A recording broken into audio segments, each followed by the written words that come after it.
You get to the fun part? Yeah. It's going to be more, of course, a lot of blood, violence, guns involved as well. And it's very gritty. And it's a different feel compared to what the other MCU stuff that we've seen. Do you want to take a life? Do you want to cross that line? Because it's a long way back from hell. I learned a long time ago that there's no sense getting all riled up every time a bunch of idiots give you a hard time. In the end, the universe tends to unfold as it should. Plus, I have a really large penis. That keeps me happy. Now, what you've got here is a scrotum and nothing else. Vagina. My mind is a raging torrent, flooded with rivulets of thought, cascading into a waterfall of creative alternatives. God darn it, Mr. Lamar. You use your tongue prettier than a $20 whore.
That was good. That was good, right? Welcome, everybody, to Friday Night Tights, Nerdrotic Nooner at night on a Sunday. That's not Forbidden Frontier. That's the whole name of the show. I want you to remember it. I'm not going to say it again. Hi. Welcome, everybody. But before I say hi to everybody and tell you what went down this weekend, what's been going on, it's been tons of fun. Let's take care of a little business as people roll in. You know, today, 32nd anniversary of me walking out of Folsom Prison. Folsom Prison. Had quite a journey. It's in the book, but got sober, relapsed. And one of the side effects of relapse is losing a lot of money. Losing a lot of money and going in debt. I filed for bankruptcy and had to deal with that for 5 years of my life. But other people can avoid it.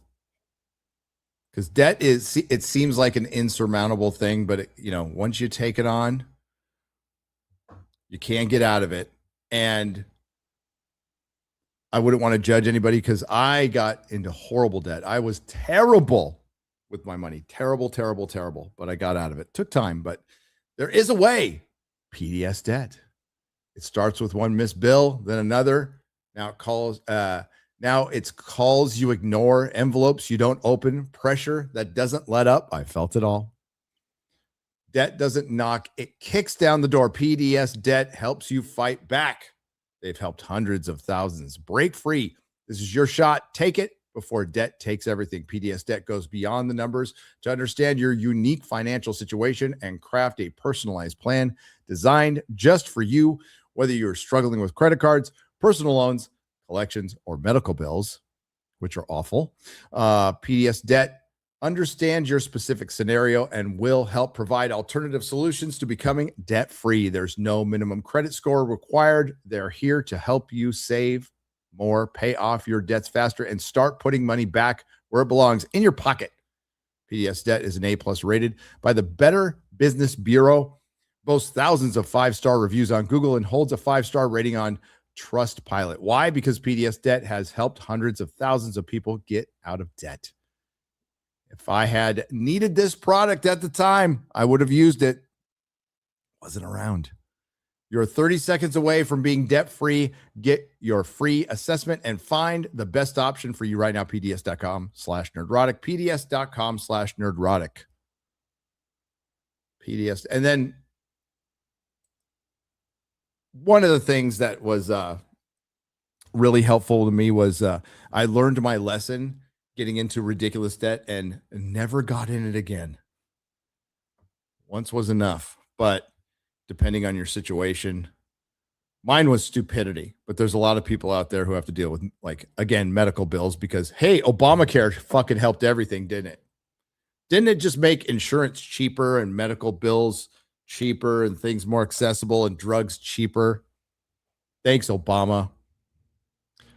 X-Ray Girl, you are free to go. You go sleepy pie. You go nighty-night. She's tired. She had to stay up. Hail, X-Ray Girl. What's up? I just got back from our farewell dinner for Quest for Ancient Civilizations. I was with Michael Collins, Michael Button, Will from Incredible History, D. Duncan Dan, Jeff Up North, ABF, Happy Jessica, Noons, Quarter Black Garrett, Ian, Sam, everybody. It was a big dinner and it was fun. Tons of fun. And I'm tired. I am tired. Egypt and then this. I don't know how, like, all these explorers who do their great talks, like Hugh Newman and William Henry, who's fucking cool as hell. William Henry, who's on Ancient Aliens. A lot of these people you'll meet won't be this cool. We got to get him on Forbidden Frontier. The dude was really impressive and nice. Like him a lot. So yeah, we had tons of fun and it was a great show. Lots of hiccups with the stream. We'll talk about that. We'll talk about why streaming events like this, probably not a good idea. Probably not a good idea. But we'll get into that. There's plenty of nerd stuff to talk about. And yes, we have to do some squaring up, but I really want to hit this Netflix, Warner Brothers, because as the internet does, and this is just the internet, it's just funny at this point, everybody is a monopoly expert now. Everybody is an antitrust expert. Everybody. But we can certainly talk about how it's still a horrible thing. It's a fucking horrible thing. But I guess bottom line is Warner Brothers is selling anyway, and there isn't really a good option. But I think we can all agree that Netflix is the worst option of them all for many reasons. I'm just going to think it as a superhero fan. Netflix getting their hands on DC Comics could very well be worse than James Gunn.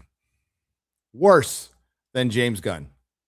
If you're a DC fan, you are fucked right now. And thinking like the Snyderverse coming back, this is how bad things are. Could be your best option.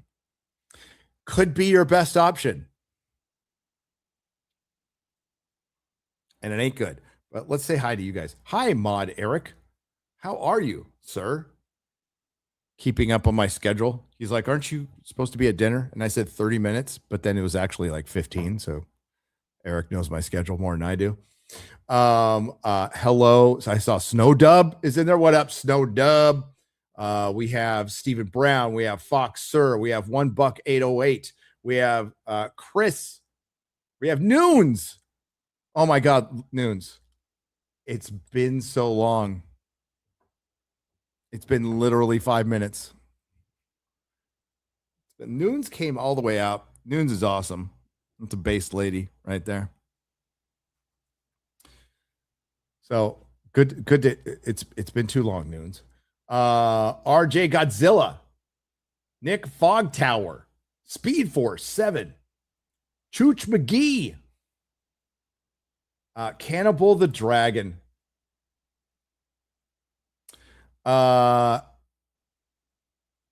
Trump Department of Justice said, well, the Department of Justice and like they don't have any say in it.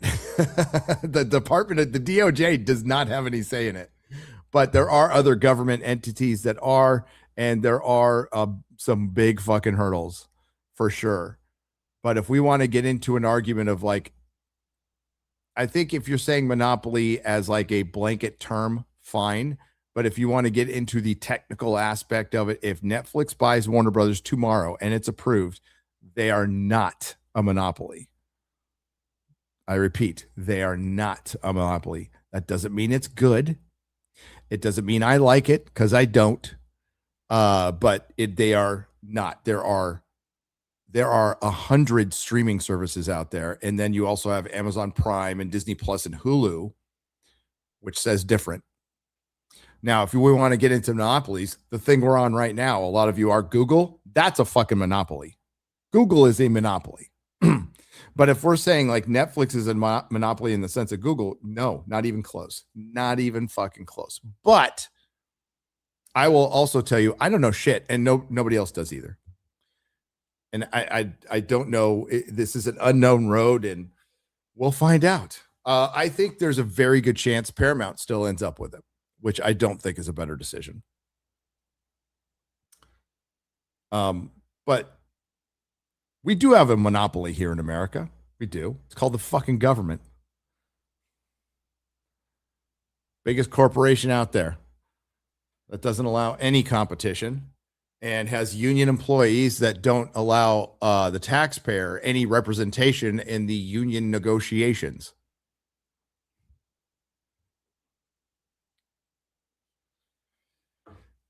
But no, I want to talk about like more of the properties that Warner Brothers owns that have a great potential of getting completely, and it's sorry, ladies, fucked up the ass, prison raped. That is great potential.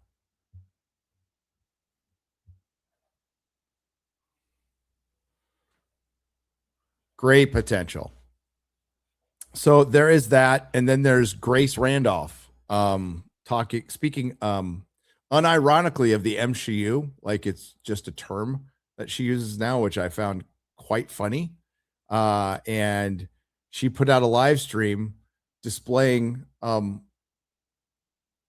just how much of a bimbo she actually is. But I mean, bless her, she's doing really well. But my God, some of the stuff she said in the stream is she can't. Sure, she can. She could be that dumb, right? She can. She can. Grace Randolph. She's been on FNT a couple times. And you can't tell me different.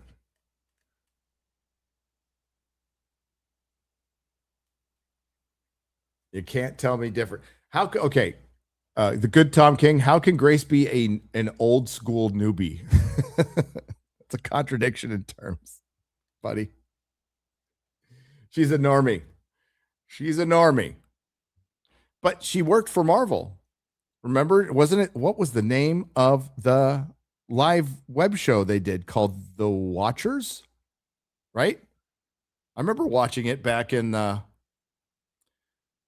the comic shop. She was way cuter when she was young, and she's still young, but you know, New York living will be tough on you, I guess. But she's a bimbo. But she's America's bimbo. She's movie talk. Is that what the sphere likes to call itself? The one John Campea thinks he created? Movie talk.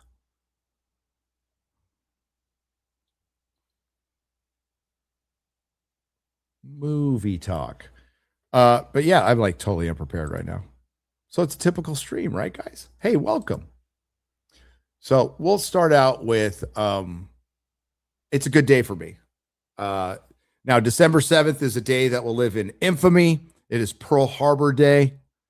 And we will never forget the senseless attack that America allowed to happen on a bunch of young men, so we could get into World War II. It was horrible. And you got to look at the Japan side of things. Like, what the fuck were you thinking? Like, what were you thinking?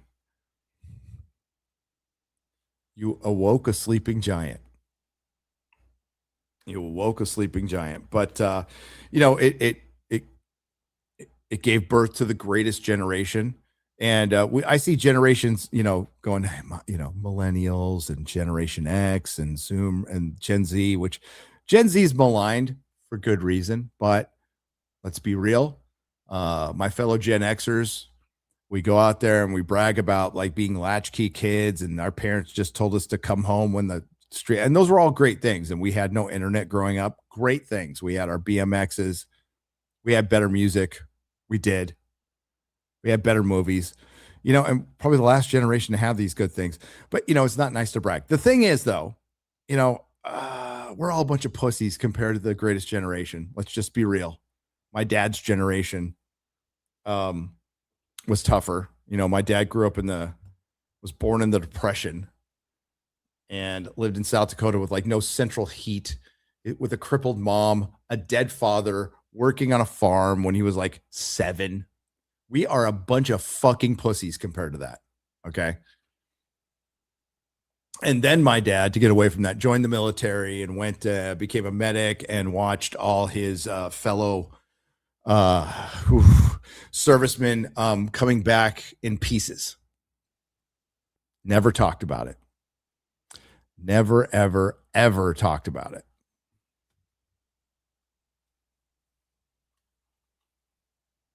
Yeah, so we can we survived the meme wars. I know a lot of people talk about what's the video game lobby that everybody thinks is that makes you so hard? Call of Duty. Is that the one? It was like, if you survive the Call of Duty. It's like, motherfucker, you survive blue collar work. Okay. Call of Duty lobby ain't shit compared to an auto shop or work in retail at Christmas. Modern Warfare. Sorry. Fucking whatever. Gary having an old man moment. Dude, that's every day.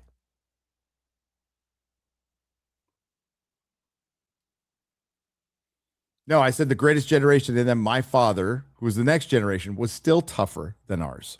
Still tougher than ours. But no, my dad was born in the Depression. Born in the Depression. I didn't really know my granddaddy. Never knew my granddaddy on my dad's side died of like tuberculosis when my dad was like 5 or 6.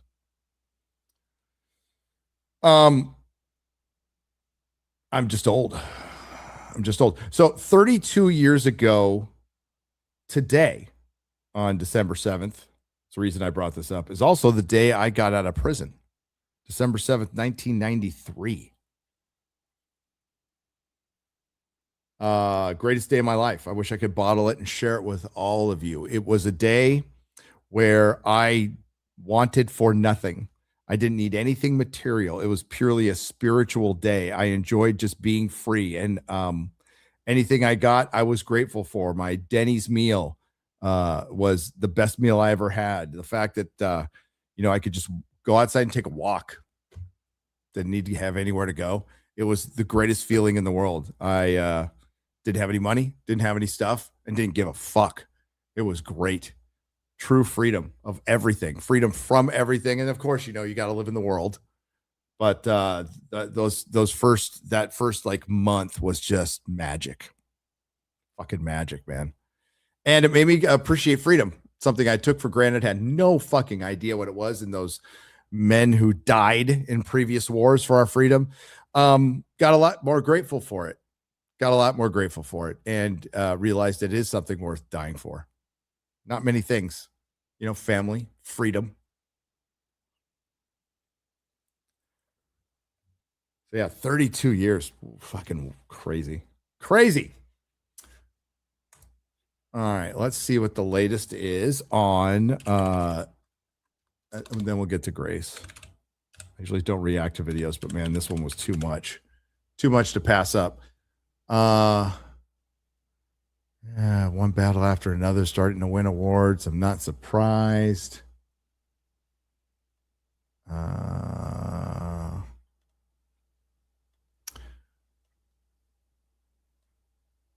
don't see anything new on it. I could just riff on this one. It's fine. I don't need some dumb article. All right. So a lot of people talking about the Netflix and WB sale, which has not gone through. It is an exclusive period of time. There is a $5 billion pullout clause. Trump's weighed in. All the unions have weighed in. Every YouTuber alive has weighed in. And that's great. Nice to have something to talk about. It actually is. But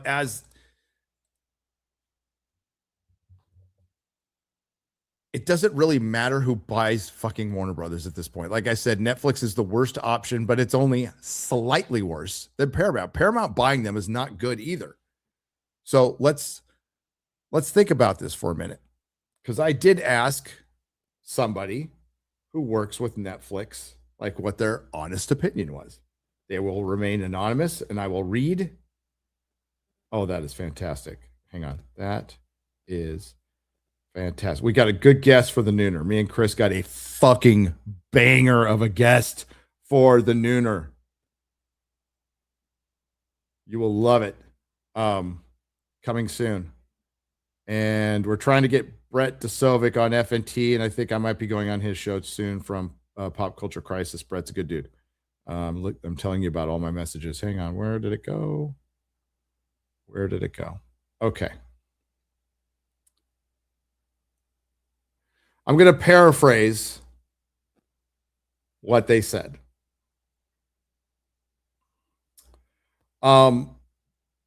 If this goes through, losing theatrical would be a real blow. But I think a change is exciting at the same time. It's good to shake things up. This person thinks WB is actually in a good place creatively. Not Superman, but the other stuff. And has some very nice things to say. They followed it up with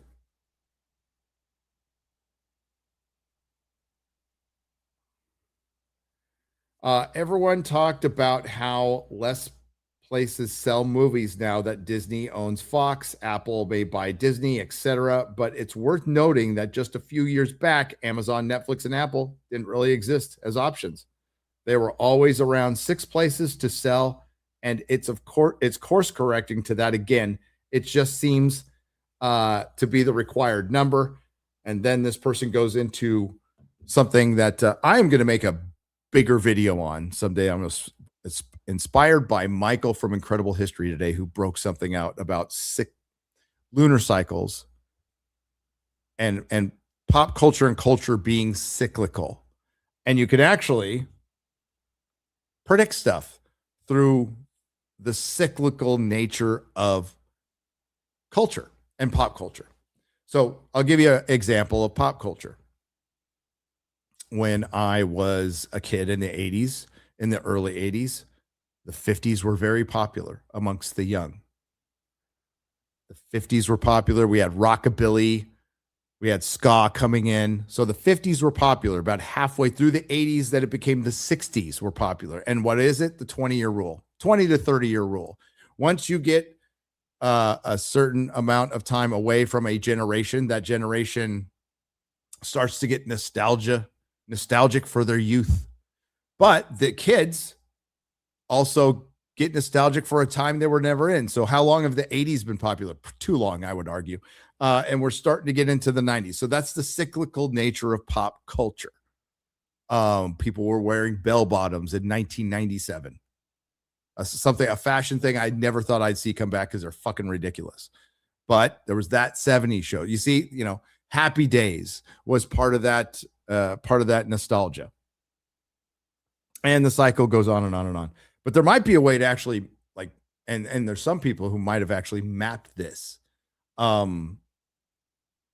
Something that's part of the, especially in hair and a lot of the fields of art, there's a thing called trend scouting.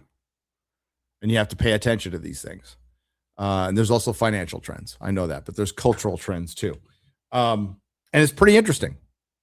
It's cyclical in nature. And Hollywood is going through a paradigm shift right now. Problem with this paradigm shift is they aren't the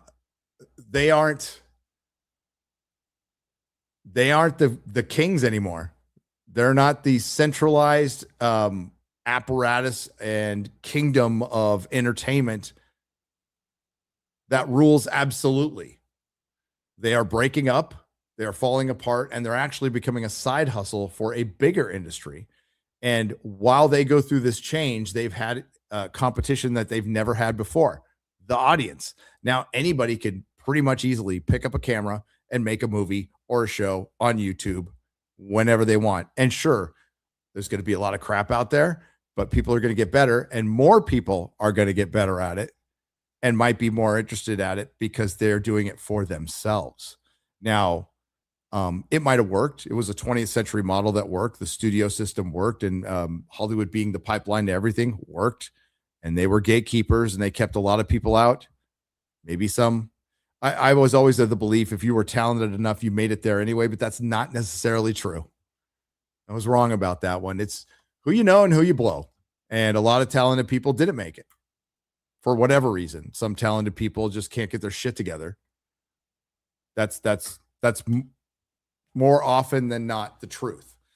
But there's also some people who just weren't liked by the right people. And there's people who got ripped off. And that's how it worked for a long time. It doesn't work like that anymore.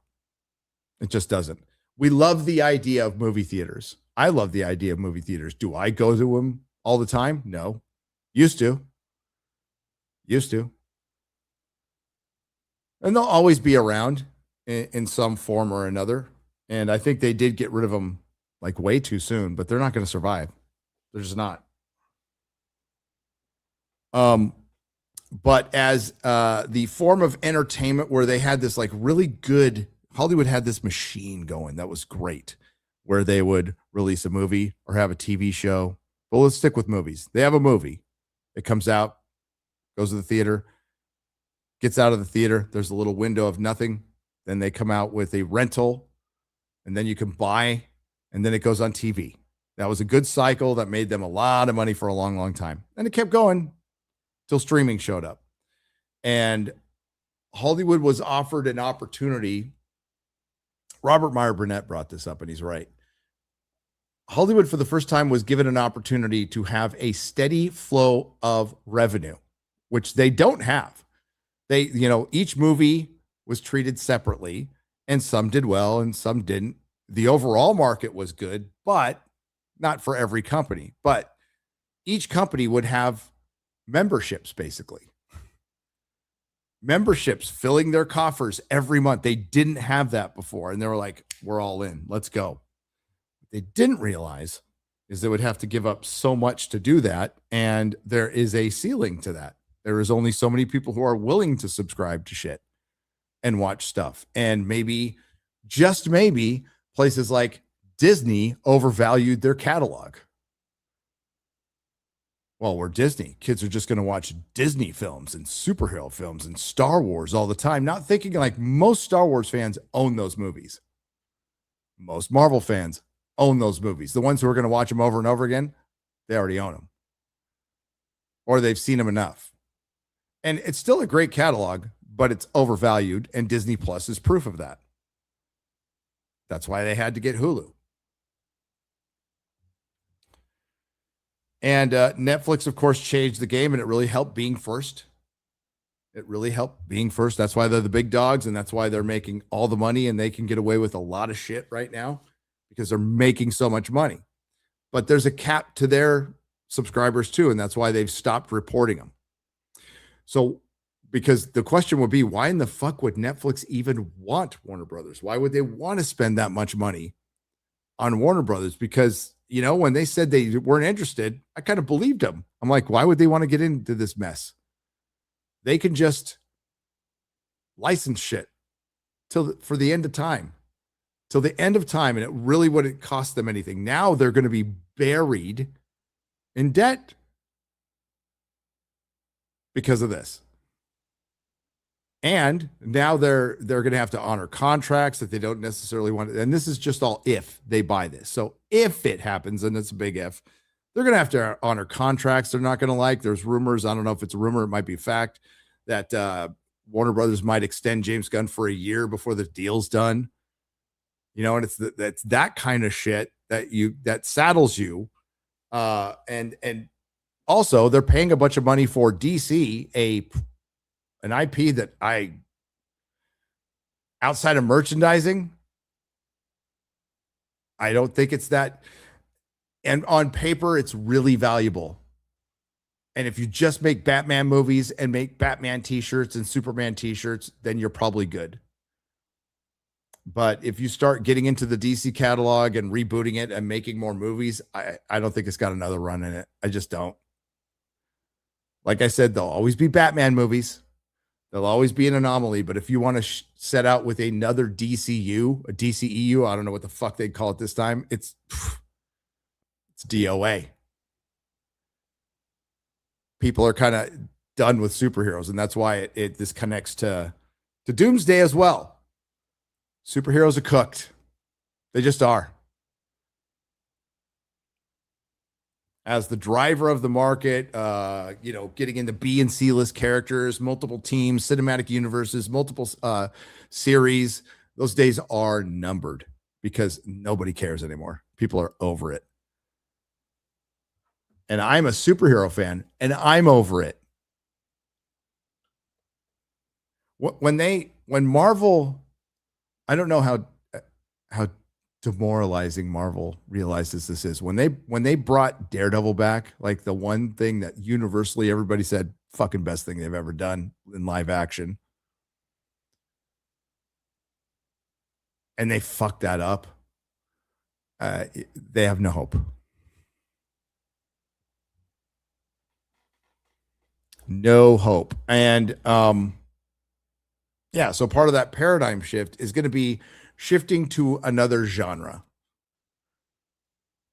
What that will be, not sure right now. Probably video game adaptations and anime adaptations, and people will forget all about the comic book adaptations, which are losing a generation, just like comics have lost a generation, just like Star Trek has lost a generation because they made a bunch of shit for the last 5 years.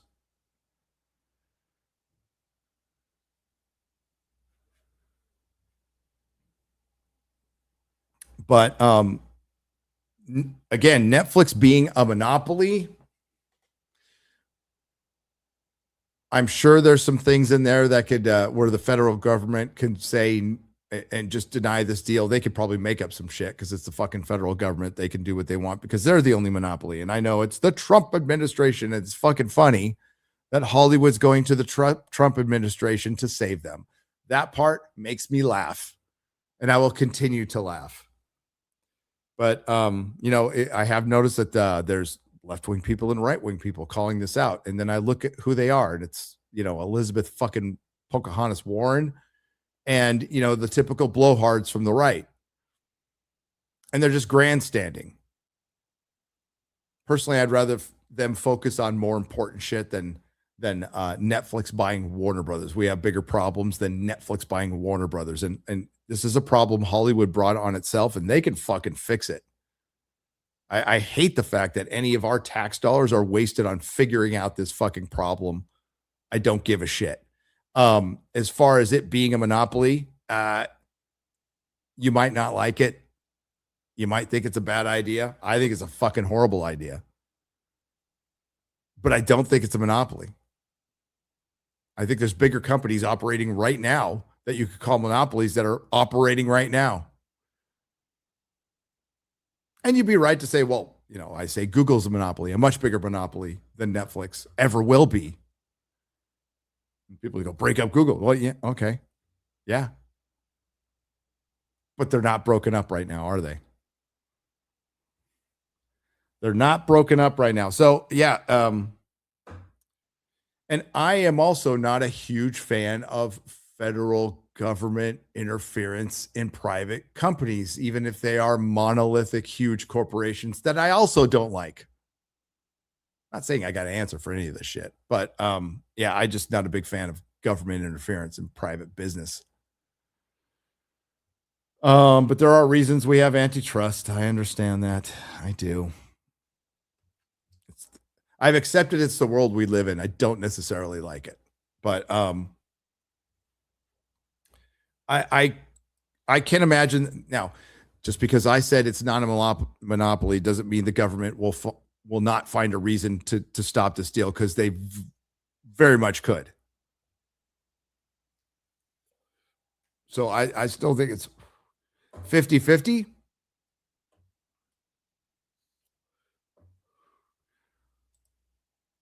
But I'm just breaking out my popcorn. I've got no fucking dog in this fight. Again, Hollywood and the Hollywood unions brought this on themselves. And the Netflix that they're demonizing right now, everybody's demonizing right now. Every actor, every producer, every agent will bend over for Ted Sarandos for the next 20 years. So they can talk all their shit now, but they're lining up to make deals too. Okay. You so anti-Netflix Hollywood, don't work for them. Don't star in their shows. Don't write their shows. Say no. You have the freedom to do that. Let's see if anybody does that.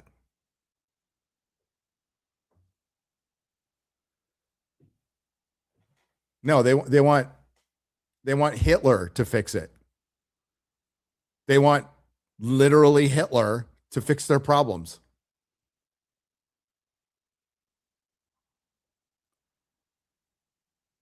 And this is why I was dead set against the bailout of theaters. It's like, you know what? Get rid of that antitrust, which they did, and have the studios own the theaters, and you fucking bail yourselves out.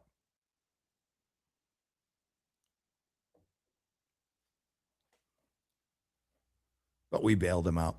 And we bailed them out so they can go on fucking strike 2 years later, which really pissed me off. And now we're not in the same boat. We're in a sunken boat. I'm not going to use a Titanic analogy. We're tired. It was a 3-hour tour. I'll use the minnow. Oh, and there's Gavin Newsom too, who they will back 100%. So they brought this on themselves, and this is a direct result, not of COVID. No. The strikes, the unions, the organizations who are supposed to protect jobs have now cost Hollywood the most jobs in its history. Unions. Well done. Well fucking done.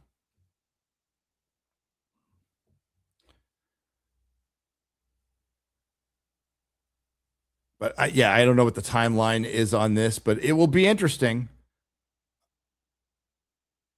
James Gunn's still going to be around. We're getting a Supergirl trailer this week. I know you're all excited for this potential $1 billion film. Where did I see that teaser? It's going to get you very excited.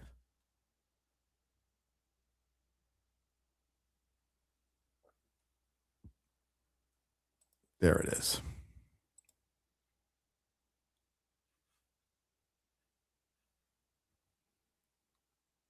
Oh, come on, Twitter. Jesus. Fuck, you suck. There we go. This is a very exciting teaser. So we're going to get a teaser for a trailer that will have a teaser before the trailer.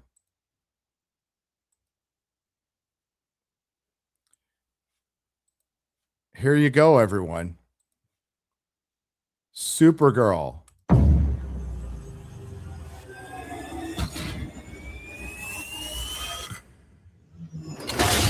Waiting. I mean, the wait is almost over, everybody. You can breathe freely now. The follow-up to the mediocre success Superman. And I like Millie Alcock, not Alcock. Alcock was very good in House of the Dragon. And I don't have a problem with their casting. I have a problem with them adapting a Tom King story. Ugh.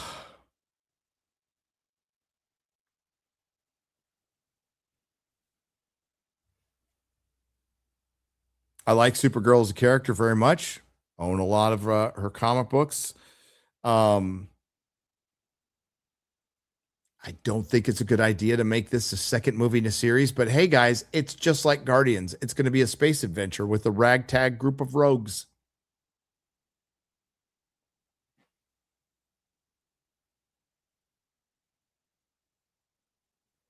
Yeah, I know. Damn, Supergirl looks sassy and full of edge. Because we have not seen that from a female character in a superhero film since... What was the last superhero movie that came out? A couple months ago?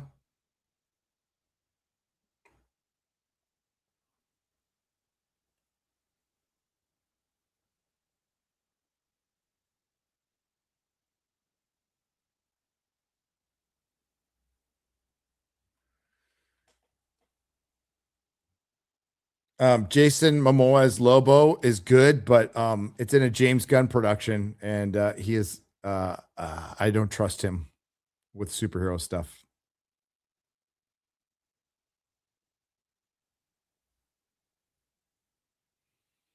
Especially with a sassy party girl Supergirl who's going to make the straight edge Clark Kent look stupid, which they did in his first fucking movie.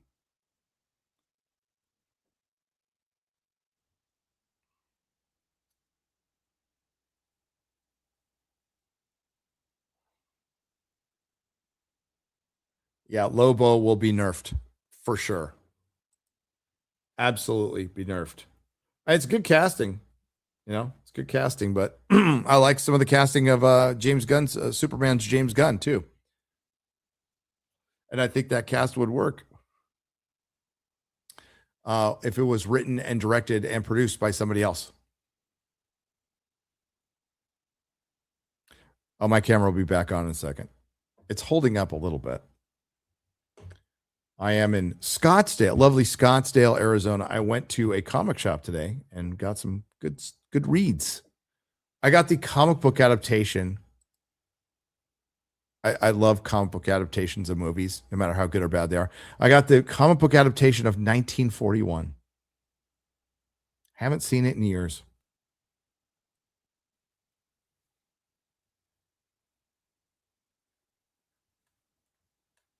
Oh my God, did The War Between the Land and Sea, it came out today, didn't it? I will try to watch it tomorrow morning. I got to travel tomorrow morning, though. I got to get home. Playtime is over, ladies and gentlemen. I'm going to get back home and start making videos ASAP, as soon as we get home, starting Tuesday. I could have made 3 this weekend. Easy. Easy.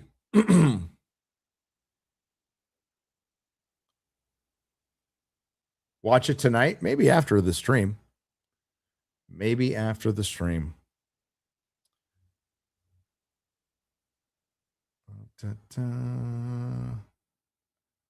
Yes, the Spielberg 1941, the not very good one with John Belushi, Dan Aykroyd. John Candy's in it too. I think it's his first movie. I think it is first movie. Let me find Grace. Oh, God, do I have to go to her channel? Let's do this. Beyond the trailer.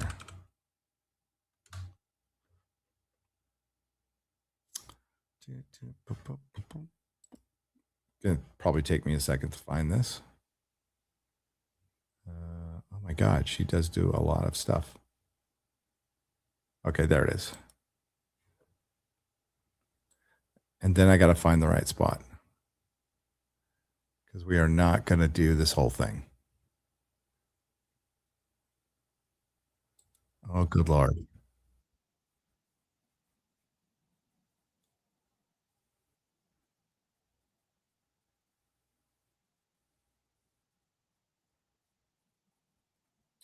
I'm listening to it real quick. Okay. She was talking about Avatar. God, my voice is going. Lots of talking this weekend. This will be fun to do with one monitor.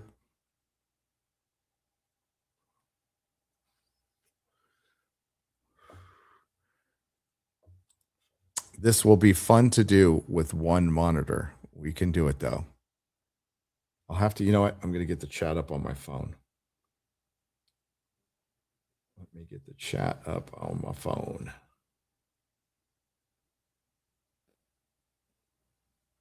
Sorry. Probably should have had this going. There we go. So I can see you lovely people.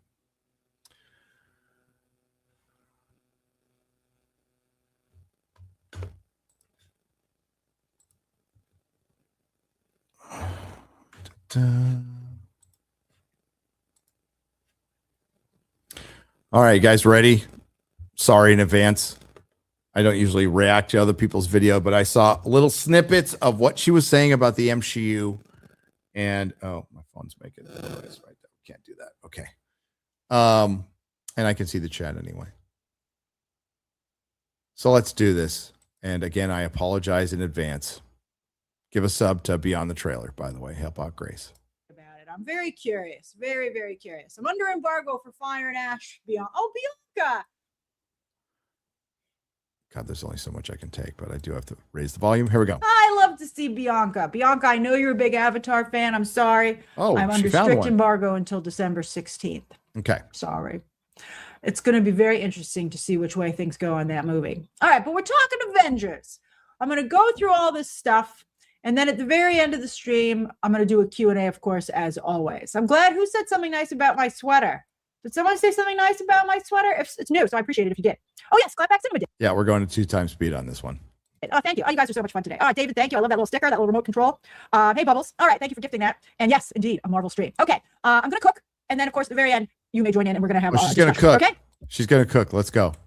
Senior Lullaby. How's the AMC on 34th Street? The premium screens are nice, but I wouldn't go into those other theaters. If you want to see a Are you going to start cooking? Dolby or an IMAX, I think you're in great shape. It's actually very nice Dolby and IMAX, but otherwise, whoo, I can't tell you what you're going to get. All right, okay. Oh, I'm a Frost. That makes me very happy. Yeah, I've missed you too, Jacob. We've been parched. All right, we'll be talking about Avengers and Supergirl very, very soon, which is exciting. All right, let's get started. All right, okay, all right. Boopity boop boop, baby. Let's boop it off. It's a single topic stream, but we have a lot to discuss.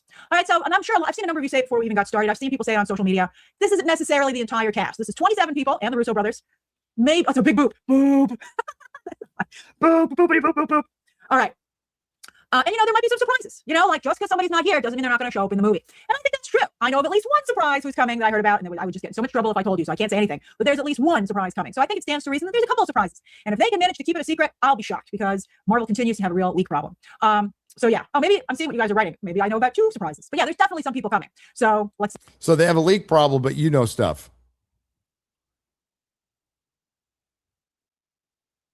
Interesting. All right, so I do think it's very funny that Robert Downey Jr. continues to give himself all the attention. That Robert Downey Jr., he hasn't changed at all, and including taking all the good toys for himself. But I think it's hilarious that his picture's so freaking big. I think that's just so funny. And they're like, and Robert Downey Jr. And they were doing individual slides. That was probably their idea because, quite frankly, he is by far the biggest star in this entire set. Everybody else is B and C team and from another fucking studios movies. I'd say Hemsworth. There's a G right there, Hemsworth. But fucking Simu Liu. I mean, look at this. I mean, there's a couple actors in there that I like, but they're not fucking Robert Downey Jr. Of course you make his picture, but as a matter of fact, they should have just put his picture on it. Was in the same slide as the Russo brothers. I mean, just give his own slide, for Pete's sake. I mean, it's just, I don't know. I think, Leonardo DiCaprio today gave an interview where he talked about the dangers of overexposure. And in the comments, a lot of people were very mean because, of course, it's social media and people love to be mean. And they were like, shut up, you were in Titanic. But, you might recall, well, maybe you don't actually, but he actually took a break after Titanic and then went and made a really tiny, weird movie called The Beach, which nobody saw, except if they were a super Leonardo DiCaprio fan at the time. So I think whoever did, I think Leonardo DiCaprio, a couple of Beach fans. I remember seeing The Beach when I was little. Gosh, I was Leonardo DiCaprio. Wasn't it Danny Boyle, right? Wasn't that his movie? And I remember being like, this movie's bizarre. I've never been into bizarre films, even when I was little. Her channel is called Beyond the Trailer. She covers film, but she doesn't like bizarre films because she doesn't understand them. I was like, I like mainstream entertainment. I mean, I can appreciate some stuff. I mean, I really like Marty Supreme. Okay. Although me and Timmy, we're very similar. We're very mainstream. Okay. So this overall placement is very interesting. I think it's interesting that Chris Hemsworth is third behind Pedro Pascal and Vanessa Kirby. Like, what did they pay them for Fantastic Four? It's just interesting to see some of the bigger names on top. Patrick Stewart's at the top, but Ian McKellen's agent must suck. Why is he at the bottom? That's nuts. So I think the lineup's very interesting. You can kind of see who has the most pull within the MCU. Because, don't kid yourself. This is all figured out. It's all very important. They're kind of groups, but they could have done them in lines. I think you can see that they were very careful as to who they were putting on top, in my opinion. Okay, that's right. Simu Liu's on the bottom next to Goldie Hawn and Kurt Russell's kid, Wyatt Russell. He's like, how the heck did I get down here? I'm my own movie. Hollywood's a tough business. Okay, I wonder why Letitia Wright's so low down. Maybe John Walker did nothing wrong, and he's a better character by orders of magnitude than Simu Liu's fucking Shang-Chi. And most people are going to look at this, are going to look at these actors and go, who the fuck are these people? All right. So, MCU versus MCU. Now, even I was starting to feel it was a little MCU-y the last year or so, right? We got to hear that again. On Kurt Russell's kid, Wyatt Russell. He's like, how the heck did I get down here? I'm my own movie. Hollywood's a tough business. Okay. I wonder why Letitia Wright's so low down. Maybe her role isn't very big. Let's see. All right. So, MCU versus MCU. Now, even I was starting to feel it was a little MCU-y the last year or so, right? Like, I was like, maybe, it sounds horrible, but it was kind of getting crazy. I think Disney overall has had a little bit of an issue with that. And also, of course, we've seen on Movie Math, no matter how many women you cram into these movies, for the most part, they don't go. All right. So we can pretty much stop right there if we want. So, MCU, which is an awful phrase that she is now using unironically, was an absolute fact. And while, somebody in this hotel room might have coined the term, but it was created by Kevin Feige. Kevin Feige created it by saying, I'm going to take this, pretty well-oiled machine called the MCU. I'm going to completely fuck it up by falling into a current trend because of Me Too and Donald Trump and bring in some more female representation because that'll get more women watching Marvel movies when in fact, you just keep taking Chris Hemsworth's shirt off and it's going to get more women watching Marvel movies. But no, you made Chris Hemsworth fat. You made Hulk Mark Ruffalo. You cast fucking Simu Liu. I'd say there's plenty of female representation in this list. Lots of feminine energy, we'll just say. But as far as the MCU, Marvel made it. Marvel made it. And as you just said yourself, Grace, you can put as many women as you want into these movies. It does not translate into butts in seats, tickets sold, and profits. And the problem is it just women? No, it's how you write these women. You write them like dudes. You give them no personality. They're all sassy. They're all girl bosses. They're completely insufferable and unlikable because you wrote them for Hollywood. You wrote them like Hollywood, like female Hollywood producers or female HR man, which is all, I should just say HR managers because they're all female. I'm sure it's a reflection of the Hollywood they live in today. But it's not how women act. And you took characters that used to be likable and made them completely unlikable, like Stranger Things. So the fact that they were just waiting for an opportunity to talk about this. They were waiting for an opportunity to go. to call out Marvel. And what Marvel did, their biggest problem was they listened to fucking idiots like Grace Randolph. I always said, you don't have to listen to me. By all means, don't listen to me. I don't care. But for God's sakes, don't listen to them. But they did. They listened to the Grace Randolphs of the world. And you just name a shill site, and they listen to them.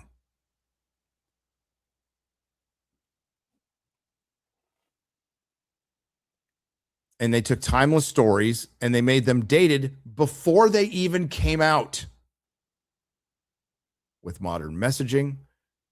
And we talked about it on FNT, the foundation of failure for everything in Hollywood, but particularly in genre with Star Wars, Star Trek, the MCU, DC right now, Rings of Power, Wheel of Time, Witcher. I could go on and on and on.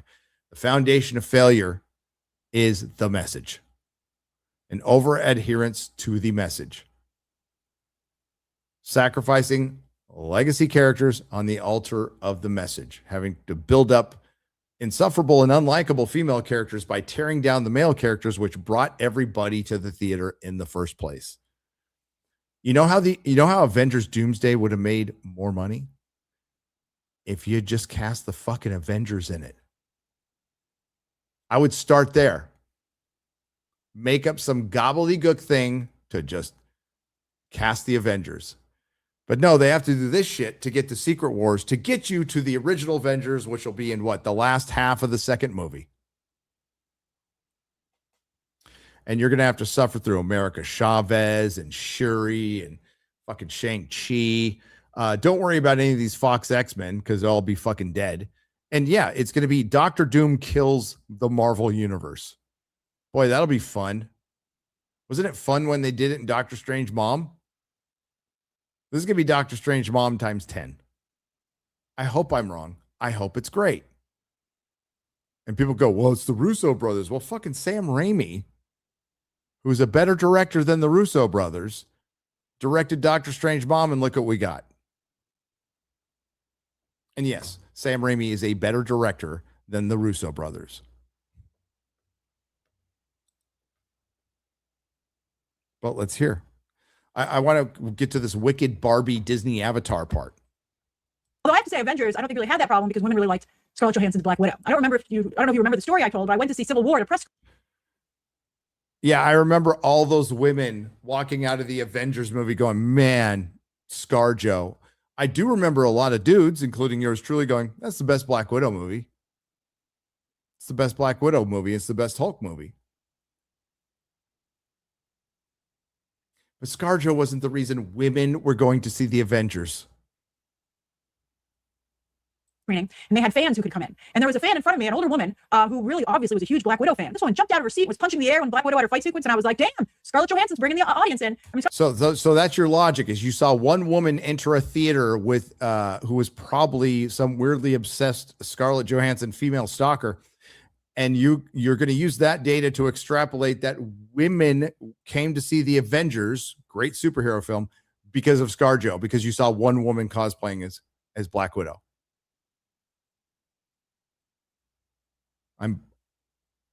Grace has blinded me with science. Scarlett Johansson does not get enough credit for the heavy lifting that she did at the beginning of the MCU. Really important.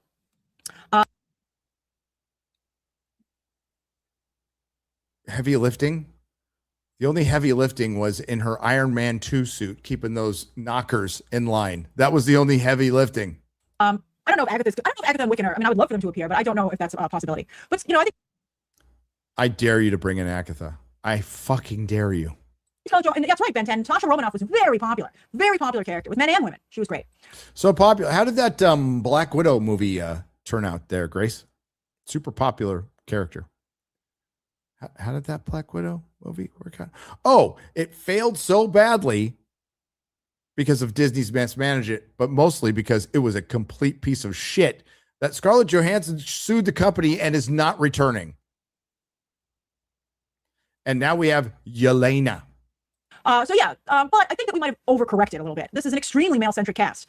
We haven't seen the fucking movie. And it needs to be a male-centric cast because this is a male-skewing brand. This is a boys brand. This is a brand dominated by men. Women do not buy comic books in any real numbers with any real percentages, and nobody can sell me that bullshit ever because I ran a comic shop and I saw it. I've also been in a lot of comic shops. It's been a lifelong hobby.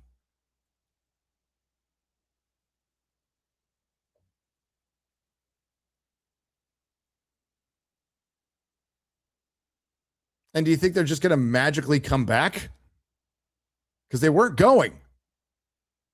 And I think not only is it male-centric, but it doesn't have any female characters to excite female and LGBTQ audiences. You know what I would say bullshit. You have Simu Liu. There's some gay representation. You have Alan Cumming. He's gay. Ian McKellen, gay.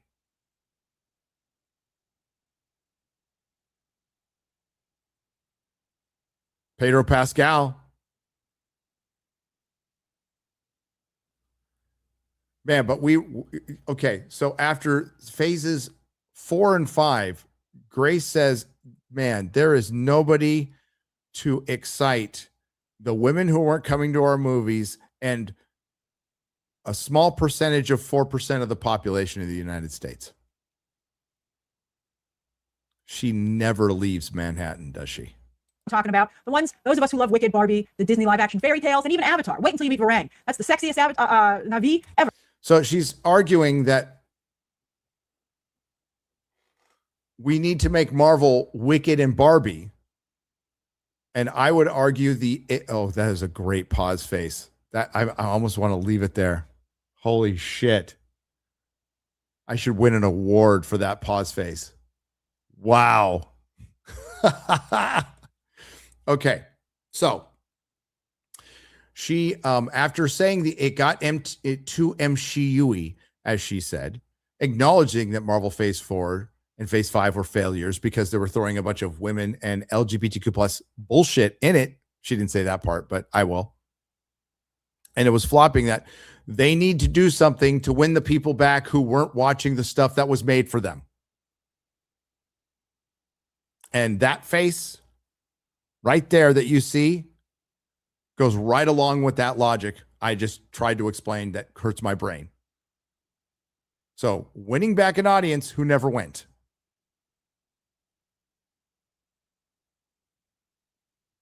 As I said on Piers multiple times, on our show multiple times, which many of us said, Wicked and Barbie, the first Wicked, because the second Wicked is not a success. It's not doing very well. But the first Wicked and Barbie did very well because they are movies for women and gay men. Superhero movies are not movies for women and gay men. But if you keep trying to make them movies for women and gay men, they will be watched by no one. And honestly, there's plenty of gay men who just were fine with superheroes the way they were. So it's your caricature and stereotype of Hollywood's of gay men and women, by the way. Because the sisters, they just stick together. They are always a cohesive unit. They always back each other up, and they're never talking shit about each other or backstabbing each other or mad dogging each other.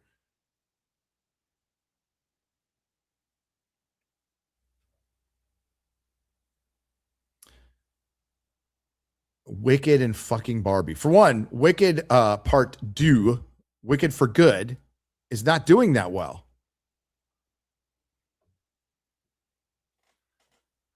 It's not doing that well. Barbie is an anomaly. But you know what isn't Wicked and Barbie? Fucking Marvel. But they've been trying. It's like nuts. It's nuts how cool she is.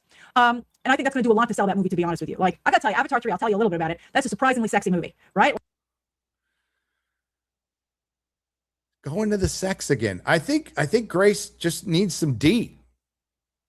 Every fucking time, like, I don't check on her very much. It's like 4 times, and all 4 times she's like, it's sexy, tidy whities. It's like, girl, go outside. I'm sure there's plenty of people in the chat who'd date you. Like, it was like, what am I watching here? It was a little, like, my audience was laughing because we were like so shocked. Like it's not quite like the first film, but it's certainly more than the second film was. So it was very, very. We were all like, whoa. But I think that makes a big difference, you know. So I feel like this cast. Okay, so like blue cat people are sexy.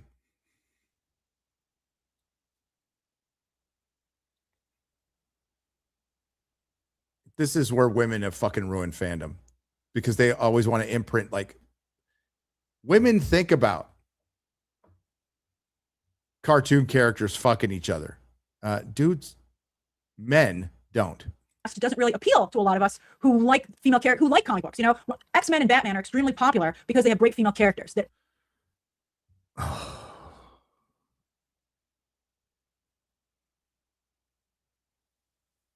I'll defend her on one thing.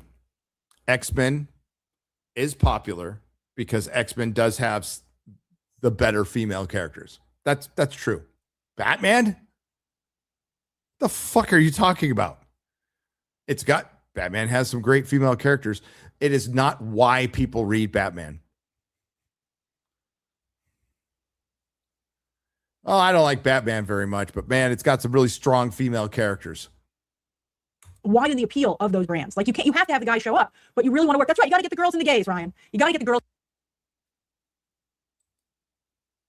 This cast doesn't really appeal to a lot of us who like female characters, who like comic books. You know, X-Men and Batman are extremely popular because they have great female characters that widen the appeal of those brands. Like you have to have the guys show up, but you really want to work. That's right. You got to get the girls and the gays, Ryan. You got to get the girls and the gays. And I don't understand why Ryan Kinnell.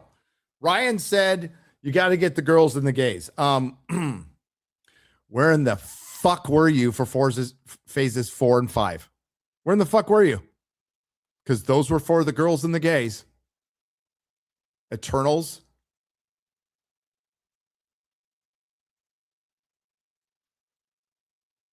So I would say data proves the opposite. I mean, I'm sure that, you know, I wonder what the female audience was for Top Gun Maverick. Top Gun Maverick, very traditional film. Lots of straight people went and watched that. Did pretty well. Sure, a lot of girls went to that, but gays?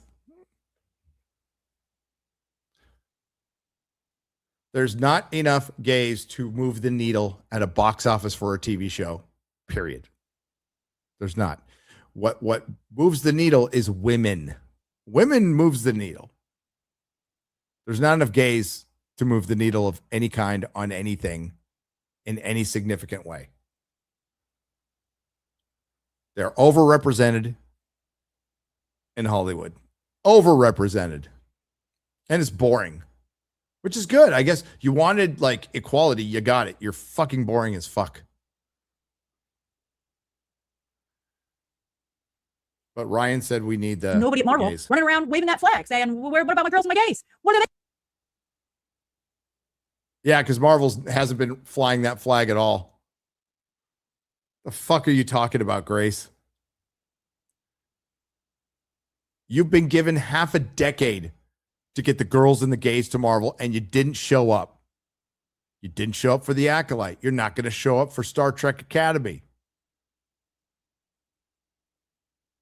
Because maybe there's some girls and gays out there with some actual fucking taste and don't like to be pandered to. You're gonna be excited about. Like, there's nothing really here for us, except for Mystique. Mystique and Yelena are like holding on. There's nothing here for us. Well, then fucking watch Fried Green Tomatoes over and over again, Grace. By all means. It's a fucking superhero movie.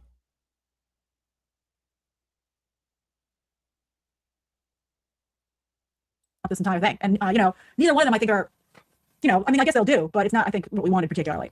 Now, I saw one of you point out before I started, you know, that's not true that the girls and the gays are the only one who will care. Guys like cheesecake. You know, that's what Marvel does. Let me go back to this. That's what Marvel doesn't understand. You know, like Marvel has always been really afraid to do cheesecake because they don't want to get called out. But I think they can do a little cheesecake. I mean, that's one of the reasons that Wanda is so popular. You know, and the reason that Scarlett Johansson's Black Widow was very popular. She was pretty cheesecakey. Let's see, Wanda's attorney agreed. You know, like Natasha and Wanda are cheesecakey. I mean, remember the cleavage on Elizabeth Olsen's costume in Civil War? Even she talked about it. And she, I mean, that's right, Mystique, the original Mystique. And that's right, women. Oh, so she means sexy.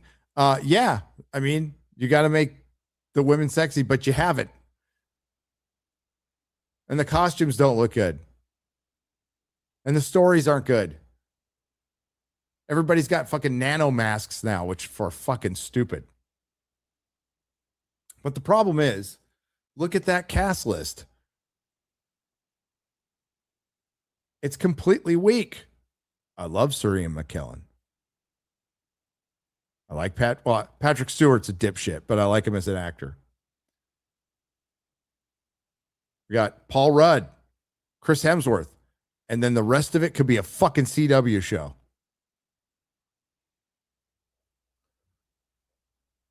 And that's the funny thing, is a Quick Draw. That's a great name. Quick Draw pointed out women and gays love cheesecake too, because we're like, damn girl, you look great. So I think that beefcake and cheesecake, that's right, Marvel Rivals is extremely successful. And I think that's, I think that's where Marvel is messed up. All right. We want a full meal. We want dinner and dessert. Okay. Have you heard her talk about, I really want an exciting story with stakes, with characters that I care about, that I can follow through this amazing adventure where we might get some tragedy, some loss, some levity, but not too much because we're sick of Marvel humor, but something that's just fucking badass. Have you heard her say anything like that? No, we need the cutesy wootsy beef cakey cheesy cakey Marvel. We need it. We need bulges and cleavage. And it's like, I need fucking superheroes punching bad guys. Women.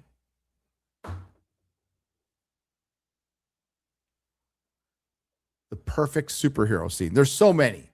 But one that just jumps off the top of my head is Daredevil fighting in the hallway to go save a kid from some fucking child trafficking pedo fuckers and just beating the fucking piss out of them.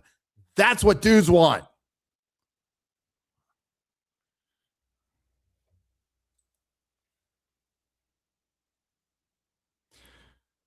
Girls are like, oh, what a cute costume, a little more cleavage, and let's make them cheesecakey. Oh my God, I want to ship those two.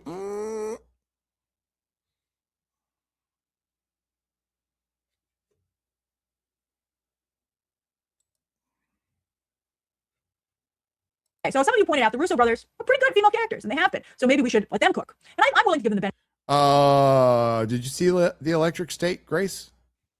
I did. Pretty good at female characters. Infinity War, sure. Endgame, no. Pretty terrible, actually. Benefit of the doubt. I'm very excited to see how they handle Mystique. Mystique was definitely cheesecake when she was running around naked. I mean,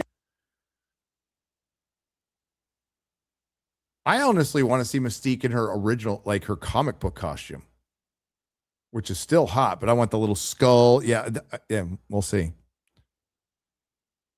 Definitely. Maybe not when Jennifer Lawrence played her, but that's why Jennifer Lawrence kind of ruined the character. But you might recall the Russo brothers are the ones who are giving out blowouts at Avengers Tower. And in fact, everyone's hair when the Russo brothers direct them looks so much better. Sue Storm in the post-credit scene.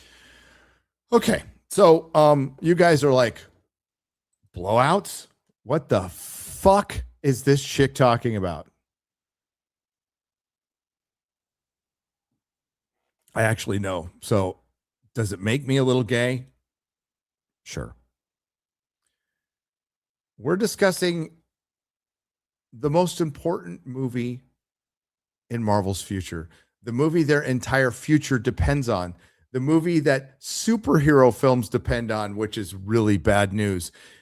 And we're not talking about adventure, excitement, thrills, chills, goosebump moments, final battles,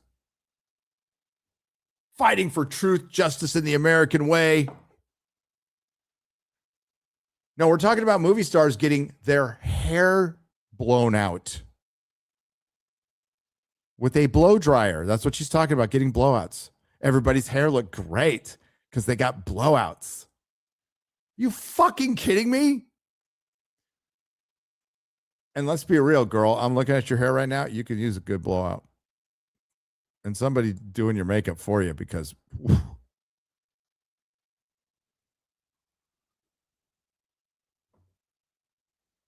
Yeah, her hair looks dry as hell. She needs to moisturize. She needs somebody to make her silky smooth. My wife could help you with that. She ain't cheap, though. Fantastic Four. Both Yelena and Ghost in the post-credit. Even Bucky's hair looked great in the post-credit scene. This is hurting me a little bit. Did she just say Bucky's hair look good? She could not have said that for Thunderbolts. I got to hear that again because Bucky's hair looked fucking terrible and it was a wig. The benefit of the doubt. I'm very excited to see how they handle Mystique. Mystique was definitely cheesecake. When she was running around naked, I mean, definitely, you know, maybe not when Jennifer Lawrence played her, but that's why Jennifer Lawrence kind of ruined the character. But you might recall, the Russo brothers are the ones who were giving out blowouts at Avengers Tower. And in fact, everyone's hair, when the Russo brothers direct them, looks so much better. Sue Storm in the post-credit scene for Fantastic Four. Both Yelena and Ghost in the post-credit. Even Bucky's hair looked great in the post-credit scene for Thunderbolts. Bucky was wearing a wig.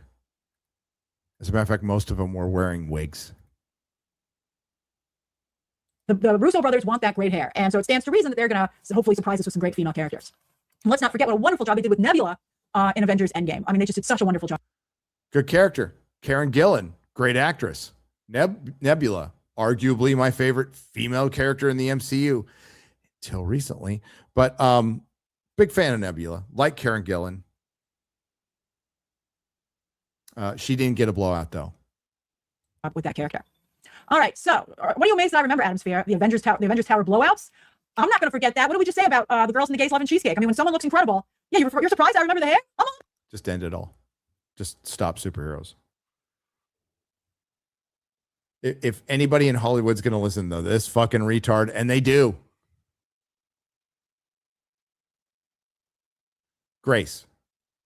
There is no shortage of girls and gays in Hollywood. There is no shortage of girls and gays going to movies. There is a shortage of men, straight men going to movies because you're not making, not you, but well, you too, but Marvel isn't making anything for them. That's where the shortage is. And that is going to be the vast majority of your paying audience.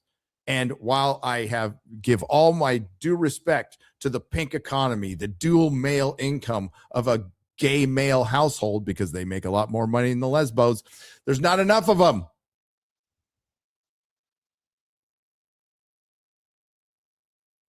The problem is men haven't been going to the movies to go see the male brand Marvel movie. And you had your half a decade. You can't say you didn't. God, we heard this the minute the cultural shift happened during Trump's election is they're backing up. They're backing out on DEI, and they just didn't try enough. What we need is more diversity.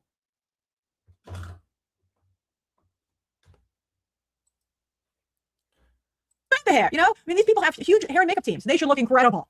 They should look incredible. You know, it's like really important. Okay, I'm going to tell you another secret. The hair and makeup teams in Hollywood, with all due respect to the people who may be listening out there, you're second tier.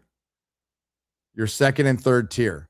Top tier hair and makeup people aren't working in fucking Hollywood. They're working for themselves, particularly with hair. They have their own salon, or they're working at the big salons in London, San Francisco, or New York. They ain't working in fucking Hollywood, where they have to deal with clients who are basically a bunch of fucking cunts and bitches that are actors, when they can deal with a much higher end client who will treat them with respect. So you're not getting the best of hair and makeup as far as that is concerned. Now, as far as creature makeup and stuff like that, sure. But I mean, look at Grace's makeup. Girl.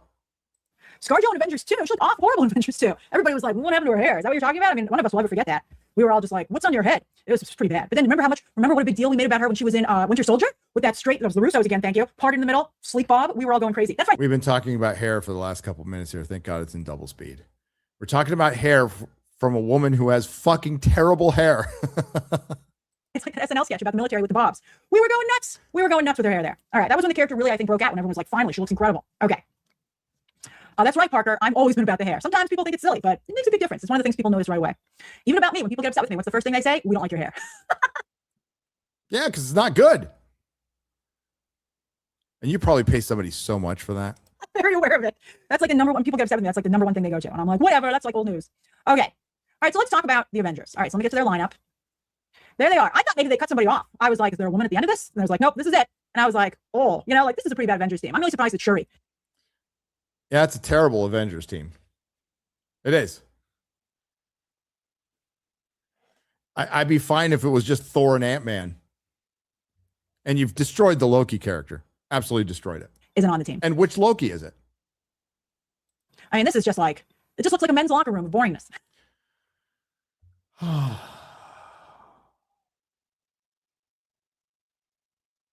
You know what? I'm not going to entirely disagree with her, but again, Hemsworth is there, but it's pretty boring with the three on the right for sure, because those are not movie stars. Those are not even good character actors. Maybe Anthony Mackie's a good character actor. I like the guy, but he's not putting any butts in seats. Now, women like Tom Hiddleston. They do, but they fucked Loki. Loki's a fucking annoying character now. Just like, oh, you turn around and you leave. It's not even, I mean, I don't know. Let's go through it. I mean, it's a really bad lineup. I'm really surprised. I'm really surprised when they put this together. Nobody in the name some women to put in the lineup that would be exciting that they currently have on their roster. And don't bring up ScarJo because she ain't on her roster. No, Black Widow's now Yelena. It's Florence Pugh. room was like, oh, all right, okay. So yeah, there's not any women on this, okay? So I was like, who could have been on it? So I made a list. So there are 27 characters in Avengers Doomsday, and only 5 of them are women, which I think is a pretty bad ratio. I can understand wanting to have a lot of male characters because that's the core audience, but 5 out of 27, me thinks it's a little ridiculous. No, I think that's about right. I think that's actually about right. You could take She-Hulk off that because she ain't coming back.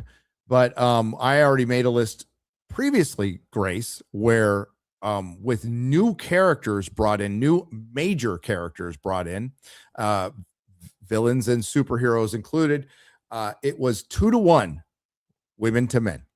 2-1. So you had your chance. Let's see what the female list here. Mantis, I like. Gamora, I like. Nebula, I like. Monica, Captain Marvel, She-Hulk, and I hate to say this, man, Wanda can all fucking go. I'm done with Wanda. They took a great character and turned her into shit. Storm, Jean Grey, Rogue. Okay, Rogue's not even going to be in this movie. Jean Grey's not going to be in this movie. Storm is not going to be in this movie. What we have now is Shuri, Yelena Belova, Sue Storm, who is the First Lady of Marvel, Ghost, and Mystique. It's because the good female characters you had, Grace, they wrote like shit, and now they suck. All right, so here's who I think in order of who they should have maybe joined. Wanda, although I don't think we should rule Wanda not being, I think we should rule her out. I think there's a very good chance she'll be a surprise. I actually haven't heard about Wanda being in there, but I'd be shocked if she didn't show up by the end of the movie. It would be a huge missed opportunity considering Wanda's very rich history with Doom in the comics. You'd be like, how are we not doing this? I still think she might be. I don't know if they're even doing Secret Wars anymore. I think they're kind of just reskinned Kang Dynasty, but we'll get to that. She-Hulk. Where the heck is She-Hulk? I think every single one of us would have loved to talk about great hair and looking fabulous. The only thing wrong, well, Tatiana Maslany's been saying a lot of mean stuff about Marvel and Disney, but whatever, right? She's so perfectly cast in the role. The only problem there was the writing. That's not okay.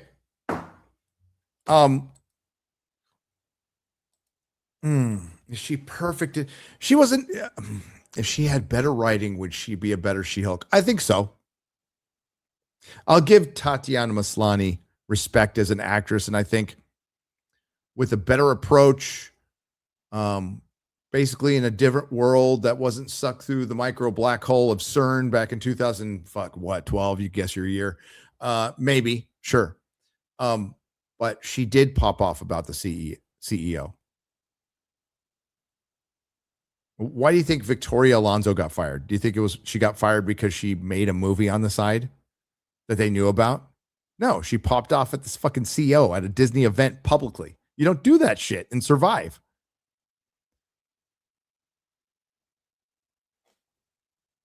And I personally don't care that she popped off at the CEO. I don't give a fuck. She-Hulk sucked, and its sole purpose was to break the fourth wall to attack fans. And this was a character that was well liked, beloved, I would even say, in the comics. Nobody hated She-Hulk. People really liked her. So you took a character that comic book fans really liked and made her just as bad as any of the new SJW, tired term, but the all new, all different, woke, shitty era of Marvel that it just so happens to still be in, by the way. Maybe not as prevalent as before, but I hate to break the news to everybody that comics are not back. If they were, they would report their sales. All right. her fault. I think a lot of us were hoping to see her on this team. I think no. I think more people were happy that she wasn't on the team. I think if She-Hulk showed up, say Tatiana Maslany doesn't say anything about the CEO and she shows up in this movie, that would hurt it, not help it. Someone we want. I mean, she talk about a rich history. She has a rich history. She-Hulk as a character does with Avengers and with the Fantastic Four. So, sure, but not okay. You're conflating comics with movies. She has no history with them in the comics at all, and they didn't even fucking. Did they even mention her a little bit? Like one little passing scene in Daredevil season 4, and that was it. I think it's chill. Yeah, there's no. I don't want to have any Wasp anymore, Nurse Brad, because I think like not only is Evangeline Lilly weird, but Quantumania was bad. I just want to stay away from it. Okay, so okay, you want more women, but Evangeline Lilly is weird because she came out against COVID. You fucking insufferable bimbo. So politics shouldn't matter to us when considering these things, but they clearly matter to her, where she throws a fellow woman under the bus because of her take on COVID. That's why she said that, folks.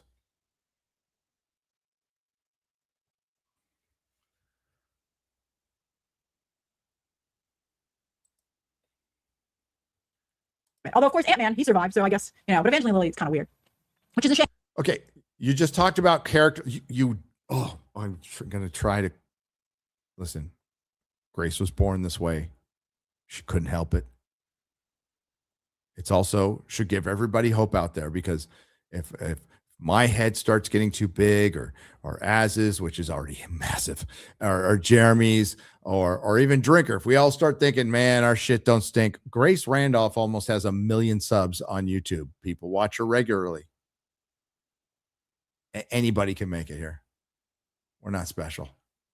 Okay. Not even saying I'm special. I'm freaking retarded, but I can see through her retardation.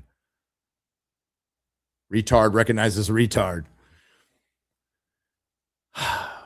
If you want to talk about female characters that have a history with the Avengers, Grace, wouldn't it be Wasp?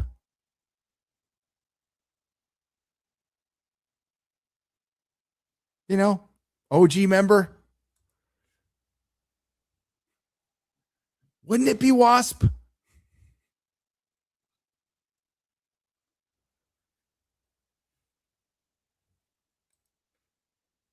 Because I liked her a lot. They did just turn her into a giant wet blanket, but She-Hulk would have been phenomenal. And it's just, there's no Hulk here at all. I just think it's nuts that she's not here.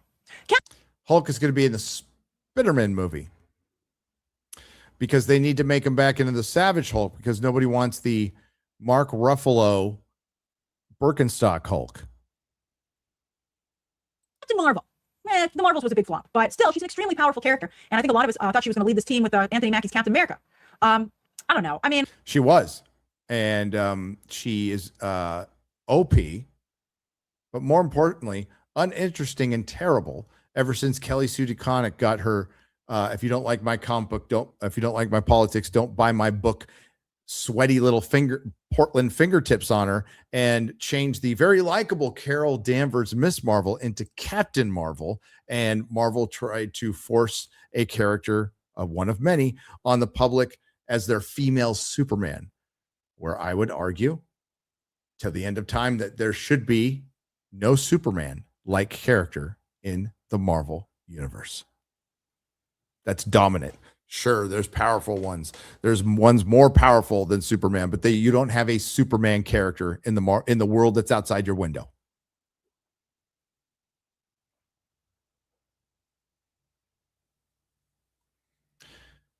But people still ask, like, why do they force Captain Marvel and Miss Marvel down everybody's throat, and why do they try to force her in? Because they believe in the message that much. It's the same reason they completely retcon the origin of Doctor Who and replaced William Hartnell as the first Doctor with a little black girl, so they can reinforce the importance of Jodie Whittaker's Doctor. It is where the message becomes more important. It's also a quote-unquote original derivative character that they can make money on forever and they won't lose the rights to. But it ain't happening. They thought Miss Marvel would be the Kamala Khan Miss Marvel. They thought would be the Spider-Man, the next Spider-Man. They also thought Miles Morales would be the next Spider-Man, but he's just Miles Morales. And let's just reiterate again, Miles Morales is Miles Morales, but apparently the co-creator of this derivative character, which is basically Black Spider-Man, who's known as Miles Morales. It's not, I don't make the rules. I just make the observations. That woman still should have gotten paid, but guess what? Marvel jilted her out of her residuals. Should we feel sorry for her? I don't know. Did she read her contract? I'm going to say no. Okay. A lot of you seem okay with her in the Super Mario Brothers movie. Maybe she has learned her lesson. I don't know. I mean, she's got a long time until Super Mario Brothers comes out, but I don't know. I mean, part of me feels like, and also I think the Russos could do a great job with Captain Marvel. You know, I mean, I'm not a big Brie Larson fan, but I have to say I thought the Marvels wasn't bad. You know, I enjoyed it. And also, do I need to go on? The Marvels wasn't bad. when she showed up in Avengers Endgame and was so powerful and just went right through the freaking ship of Thanos and then went toe to toe with him or fist to fist with him, she headbutted him. I gotta tell you, I liked it. I liked it. I mean, I wouldn't give up on Captain Marvel. I'm like, I'm gonna try again. All right, Monica. Where the heck is Monica? Monica, as some of you said, I saw, was literally left with the X-Men the last time we saw her. So maybe she'll be a surprise. Maybe Monica will be a surprise, right? And also Monica was an Avenger as well in the comics. So it's kind of weird that she's not. But you know who was Avenger before Monica and She-Hulk and Miss Marvel? Wasp. Here. I mean, I can understand that the Marvels was such a colossal failure that Kevin Feige is like, get away from me. I mean, I understand that, but it's a shame. That's why you got to take better care of your characters so they don't become radioactive. All right, then I would take any of the Guardians of the Galaxy ladies. Nebula, I'd love to see her come back. I thought she was a wonderful Avenger. Gamora, can maybe Gamora finally be like the toughest warrior in the galaxy? Can she maybe finally get to do that? And I love Mantis. I couldn't get enough of Mantis. I think Mantis is just a delight, and I really hope we haven't seen the last of her. And then, of course, I think we're going to talk about it more when we get to the X-Men lineup, but we're all pretty devastated that there's no Storm, Jean Grey, or even Rogue. And I think a number of us are like, how the heck did Channing Tatum's Gambit get shoehorned into this movie, but yet not Storm or Jean Grey or Rogue? Not having Storm or Jean Grey. Hopefully they're a surprise. Hopefully Halle Berry and Famke Janssen have been pulling in Andrew Garfield, because it would be devastating not to have them. They were not only really core members of the X-Men movies, but they were very well received. We don't want Gaia from Secret Invasion in here, David. We don't ever want to see her again. She disappeared. It was really bad. All right, but there's more to discuss. We agree on that. Loki to me. All right, we'll leave it there. Oh, that hurt. I have lost brain cells, and I publicly apologize to all of you. And if you unsubscribe and never talk to me again, I wouldn't blame you at all. I wouldn't blame you at all. We will not ever do that again. Leave that to the EFAP guys. They're the pros. They're younger. Their brain tissue can recover quicker than mine. Holy crap. That was some female logic. That was some elitist, uptown,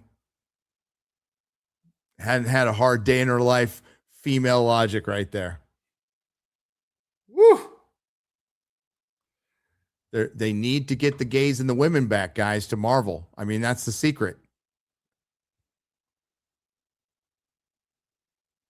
Jesus wept.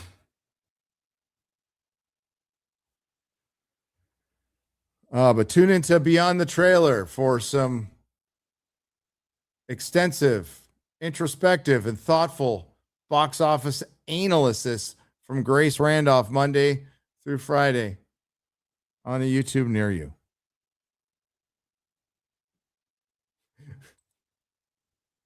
I'm sorry. I have betrayed you all. Why do you hurt us like this, Gary? I thought we were bros. Misery loves company. Misery loves company. Well, you know, what Marvel is doing is slightly, and I mean ever so slightly, dialing back the MCU. It is not dead. It is not gone. They will bring it back. Dude, Ironheart just came out 5 months ago. I know it feels like it's been years. I know 2025 has felt like a decade-long year. I agree. But fucking hell, Ironheart just came out.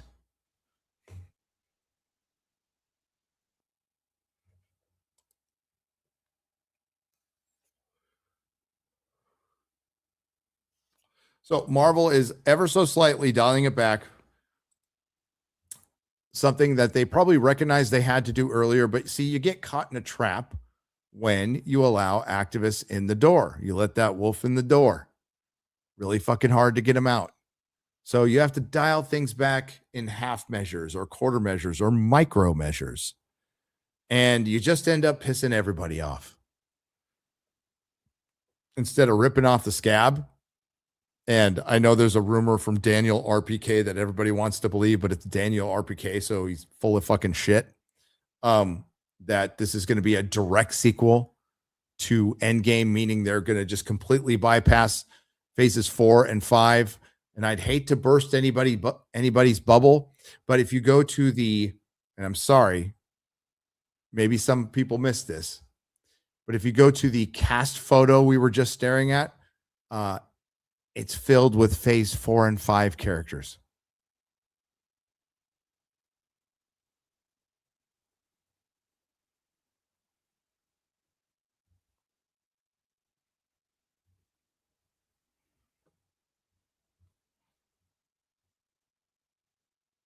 And I am practically blind, and I saw that.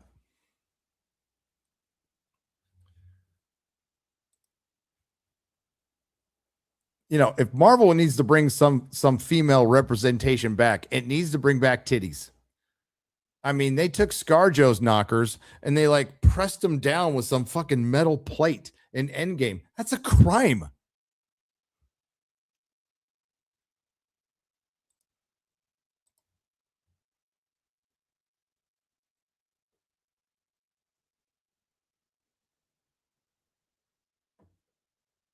All right, she'll show him off in the Batman too.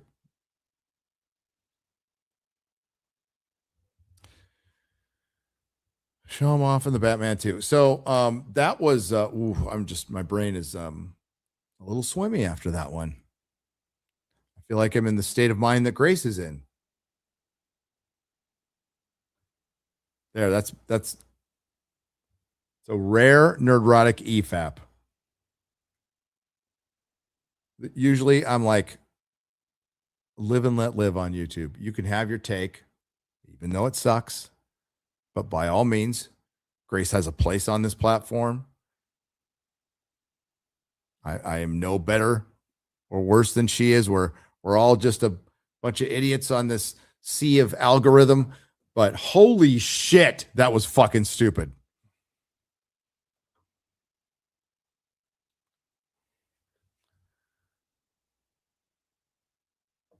Oi.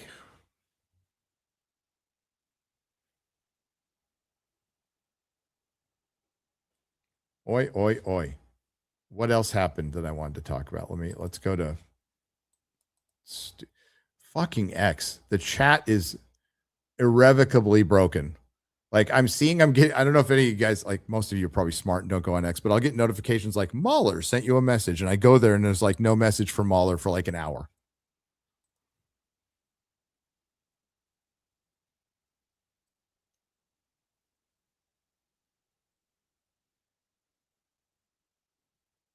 Oh, okay. Yeah. Star Trek Academy's been, we just did a daily on it and I'm not going to go into it here. I will be covering just to make you suffer some more, because I love you guys. We will be covering every episode because I could use the laughs. And I think you could too. So it's going to provide a lot of unintentional comedy. Is it my hotel internet? Are we here? Is it going bad on you? Sorry.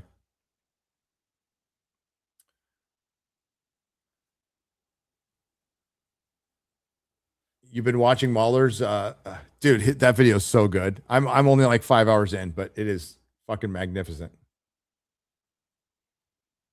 It is magnificent. I love my Molly.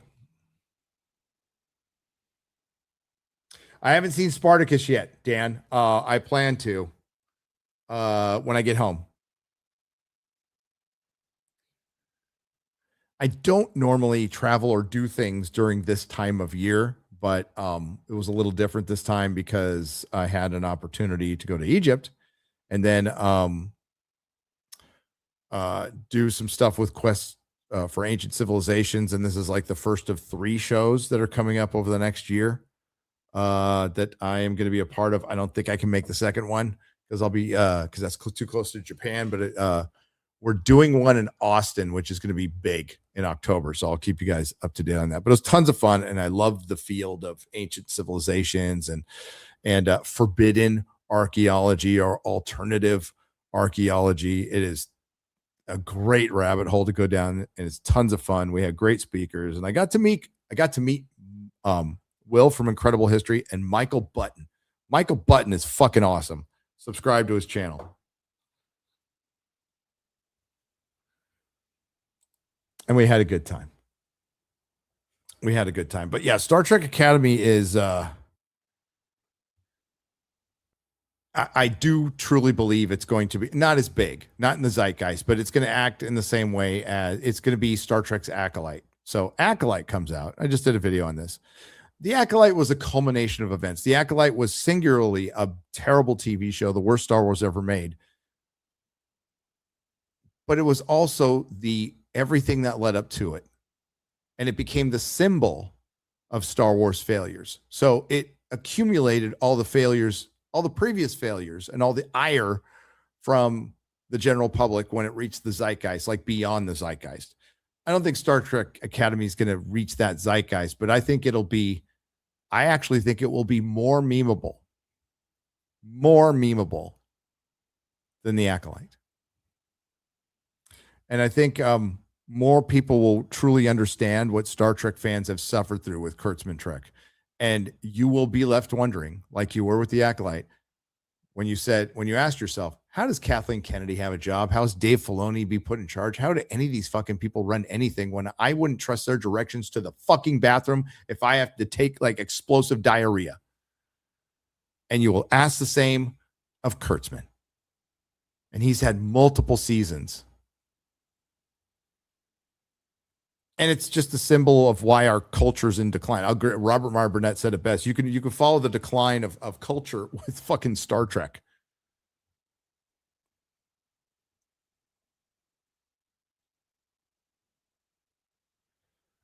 Aye, aye, aye.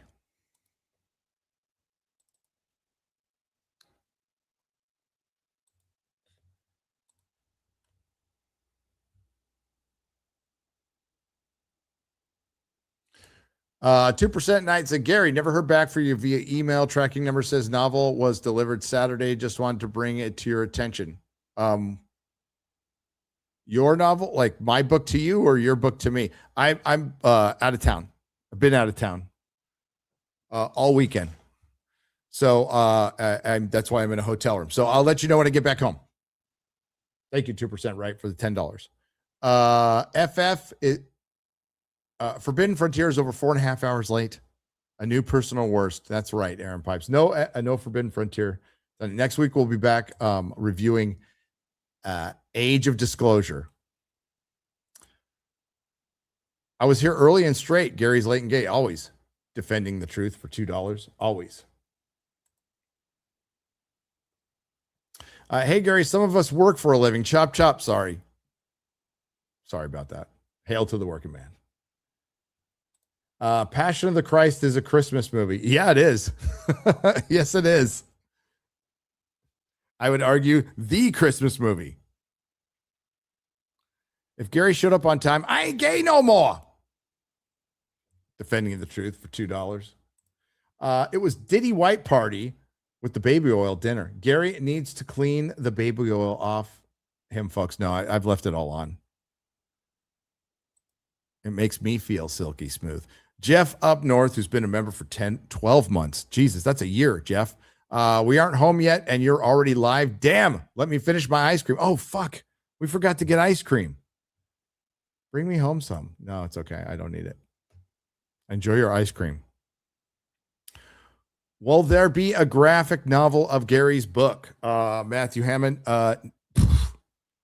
if somebody else like adapts it and draws it and prints it, and no, probably not. Probably not. But thanks. George Alexopoulos should animate it. That'd be cool. That is a talented fellow there. Lord of the Rings trilogy 25th anniversary. Get tickets now, boys, says Mexi Rage for $2. That's right. It's Warner Brothers, the company that has been so mismanaged, they've had to put themselves up for sale. And yes, Zaslav's being very smart about this and getting like a really, getting good rates. He's going to get some good dollars for selling a company that's been so mismanaged that it's massively in debt, despite having some of the best IPs in the history of IPs. So well done. You made a smart move. You're celebrating the 25th anniversary of the greatest trilogy ever made. Don't break your arm patting yourself on the back for that one. Read the book within 24 hours of getting it. Holy shit, Blade. Thank you for the $20. Thanks for sharing the story. There was a lot I could relate to. I was in the U.S. MC infantry and did 2 deployments to the Middle East, returned with PTSD and a lot of brokenness. Yeah, PTSD is no joke, brother. I hope you're doing okay. Hope you're doing okay. So I guess now you only got to watch Endgame to prepare for Doomsday. I wish, Salazar Joseph. I wish. Did the work to get better and now have a ministry helping other vets and my own business. That's great. That's awesome. Keep fighting the good fight. Well done, Blade. Fucking awesome for helping other vets too. That's how we heal. Carrying it forward. That's part of the fellowship of AA, and I'm sure it's done the same way with the vets. Is part of the recovery process is helping other people with the recovery process. It's a very important part, the fellowship part. I just heard a vet committed suicide in San Antonio in the parking lot of the fucking the hospital there. So fucking sad. Too much. That's happening too much. Well, one is too much. Wonderworld Comics 22 for $4.99. Great seeing you and the crew at Quest for Ancient Civilizations. It was great awakening with the like-minded people. It's tons of fun. Everybody smiling there. And we're talking about ancient history, but we're also talking about catastrophes and meteors coming down and destroying the earth. But man, it's fun. Honestly, the fault is on Hollywood because they persisted on making garbage people have been sick of. Netflix buying WB is probably well-deserved. It is. They really do deserve each other. They do. And I'm not rooting for Netflix, okay? That's not the point of. It's just I'm not going to tell you I completely understand the business of Hollywood because I don't. And I don't think Hollywood understands their business, but I think there's a common sense thing that you could just look at objectively and go, well, they would be dominant, but they're pretty dominant now. But are they as dominant as the Bell Telephone Company was? Or Google? No, they're not. There's plenty of competition out there. Go fire up your Roku and see how many streaming apps pop up.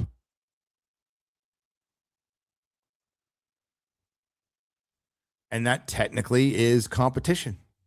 Now, I know they're going to talk about market share, and those are important things. They are not going to doubt. But and there might be other reasons to block the sale. But I don't see it as a monopoly. And if it is, well, Google's fucked.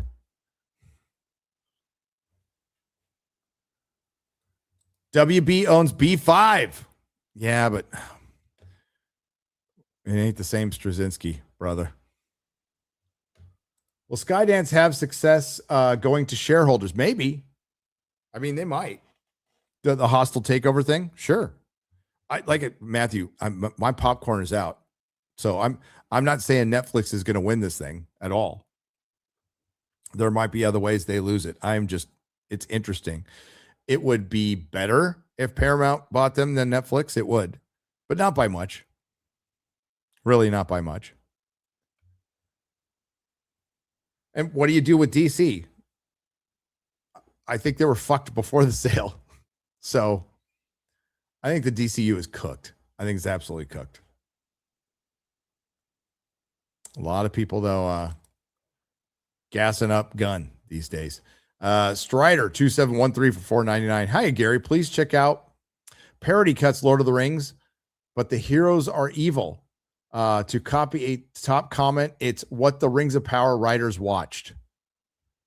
So it's the Parody Cuts.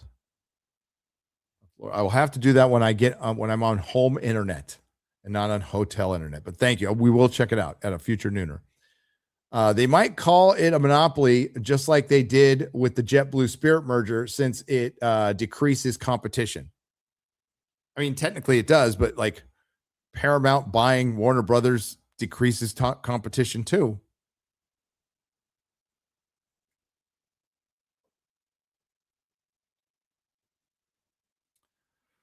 It does.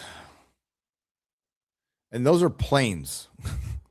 That's a mode of transportation that where people's lives are in people, like that's more serious than streamers.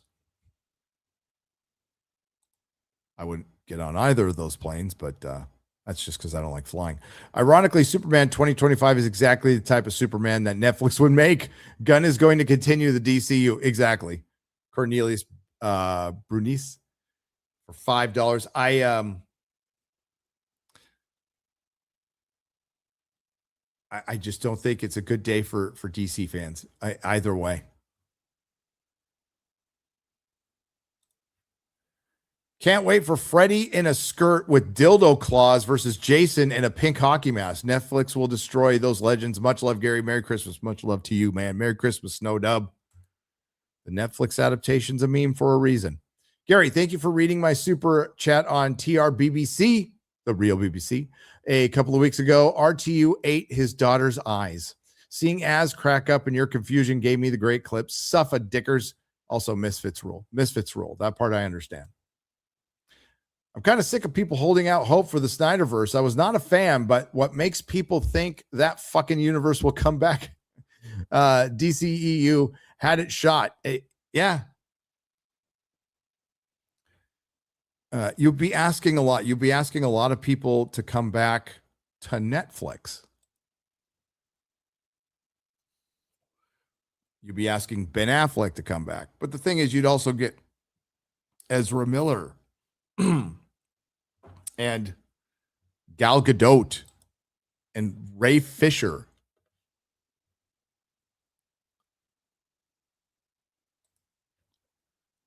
Brendan Lucas for 10 British pounds. FDR embargoed oil because Japan was getting too excited in China.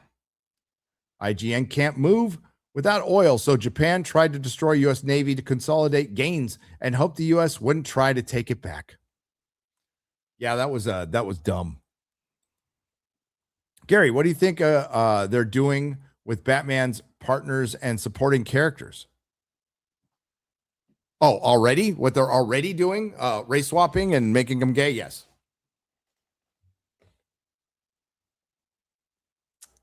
Yes. Hail FNT Vegas coming back during WrestleMania. When is WrestleMania? Probably not. 2025.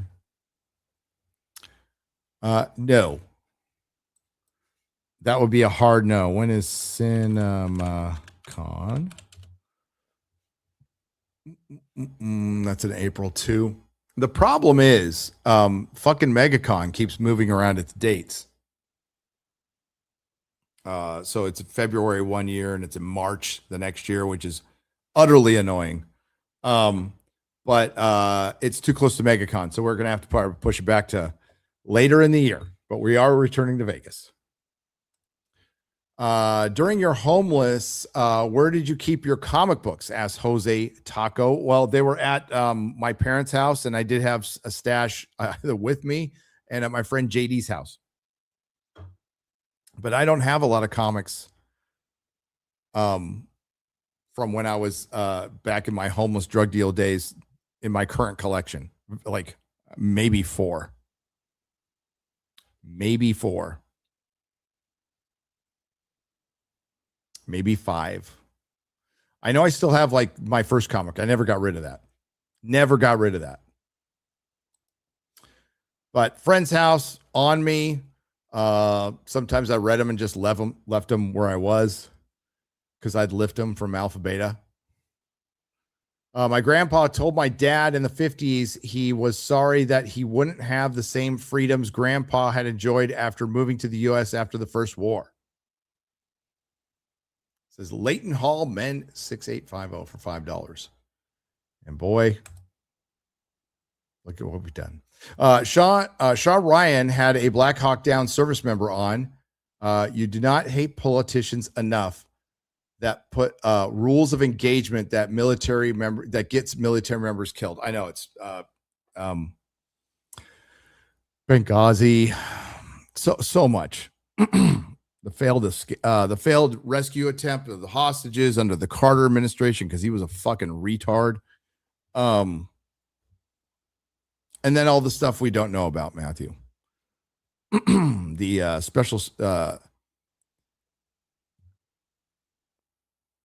special forces that we've lost, who their bodies can't be picked up. They're just gone. Beak, please refresh my memory. Why did WB even go up for sale in the first place? Says Quantum Sledgehammer for $4.99. Well, ultimately, it's what Zaslav's plan was from the beginning. And that was always an option. I'm not going to say it was his dead plan, but when Zaslav got there, his full intention, because AT&T fucked it up, because remember, AT&T's or Warner Brothers has been sold through a couple of times, and and broadcast TV was dying. So Zaslav was going to split off basically the shit that they don't need, like CNN and Discovery, and keep HBO and the studio. And then they were going to spin that debt into Discovery because that's what you can do. You can play this giant corporate shell game. And like, those are the rules. So Zaslav was playing it smart, I think, on that one quite a bit. But I think them being sold was always on the table, and it might be up for other companies too. But they didn't know like Ellison was going to buy Paramount and get it. But once that happened, they had to think about it, and there must have been feelers put out already before even the public knew. But we got to keep in mind that Hollywood is in such bad shape. A production company bought a studio. Skydance bought Paramount. Now, Skydance is a production company that's backed by a billionaire, and the billionaire's Nepo baby, who's been a successful businessman with the money he's given. So, Nepo baby or not, he's turned his great advantage into something that actually works. So, good on him. But that's a production company that bought a studio, and now this studio is a smaller studio than Warner Brothers, and it's in the position to buy Warner Brothers. So a smaller studio was bought by a production company is going to buy one of the G studios with one of the biggest studios with one of the biggest streamers. And people are talking about monopoly. Well, I mean, okay, then Paramount Plus, which has some pretty popular shows, but I think is a top 5 streamer, maybe, is going to buy the third streamer. That's still reducing competition. But Warner Brothers was purchased in the first place because they were in fucking debt. They were in debt because they were mismanaged.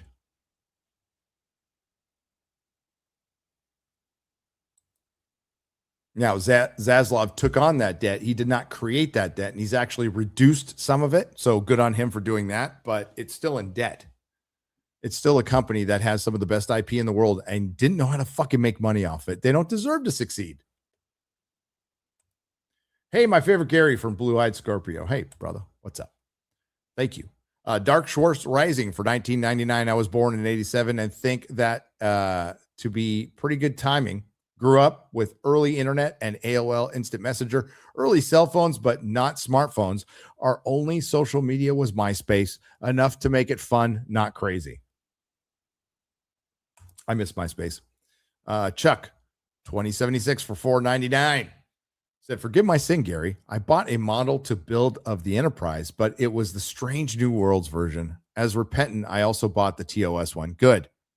And then sell the Strange New Worlds one on eBay. Paste Pot Pete could save the MCU. Maybe. Not Grace Randolph, though.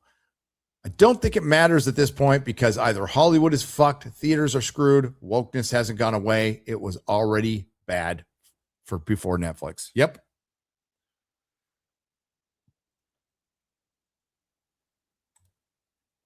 Thanks for emceeing this weekend. Appreciate it. Oh, Rubate, what's up, brother? It was great seeing you in the chat on HowTube. Thanks for being the one who stuck around despite all the many interruptions to the stream on the first and second day. Ugh.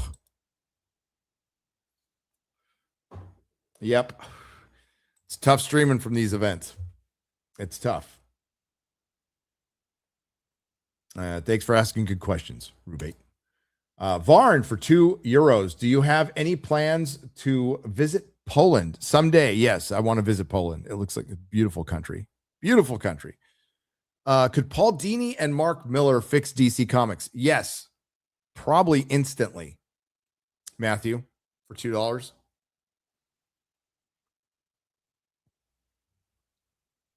Man, wouldn't it be crazy, Matt, if one of those two guys or just some other great prolific comic book writer went to DC and offered to fix it and they said no? Wouldn't that make your heart sink?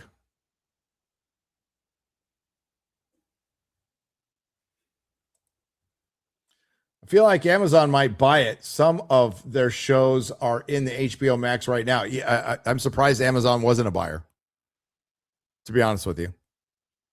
Surprised Apple wasn't a buyer.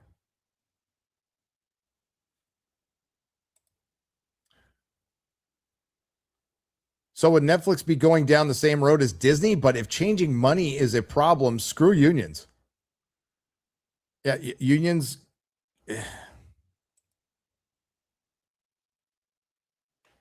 Are they necessary in entertainment? I'm going to say no. I'd say the only one that I would argue that could be argued to me that's necessary. I don't know if it's, I don't think any union's fucking necessary. There's plenty of laws on the books that protect workers, collective negotiation. I don't think it's that great of an advantage. Maybe I'm wrong, but I don't. I think whatever you gain, you lose by giving it to your union and taking on a second boss. It's not all monetary. It's job satisfaction, job security. You're not secure. Your union doesn't make your job secure. People get fired every fucking day in Hollywood. But I would say it's IATSE, the one that rhymes with Nazi a little bit. But those are at least, those people have my utmost respect. IATSE has my the workers of IATSE have my utmost respect, because most of them are there. They're not political. They're not out doing stupid shit and hurting their production. They're the working class of Hollywood, and they're the ones being priced out too and being fucked over the worst. And who was fucked over the worst by the WGA and the Film Actors Guild? IATSE. Hair and makeup, set builders. And the ones I've met, good people, like really good people. So they're the ones who got fucked. And they're the ones who make Hollywood go. You know, and that's always the case.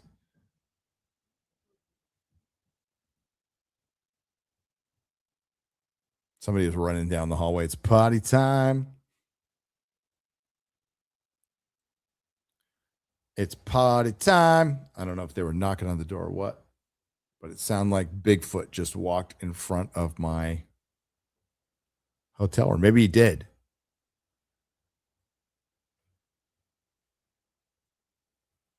But unions helped.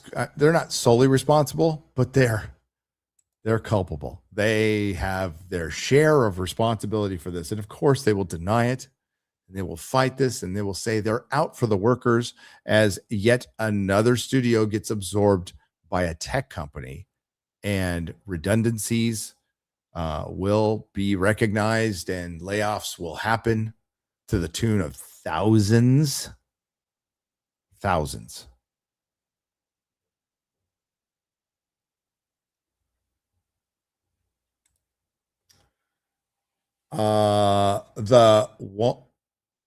The 1A train. I probably got that wrong. Sorry. Thank you for the 50. I'm curious. I am too. I like being curious. I like curious people. I think a lot of curious people are here. A lot of curious people are at the Quest for Ancient Civilizations. I asked Grok about the Netflix deal. It says, dominates streaming with iconic AP, crushes rivals, kills theaters, antitrust chaos, and laughs. Long-term monopoly, no creative diversity, algorithm blockbusters, Hollywood's soul dies by 2030. Fucking blackpilling Grok.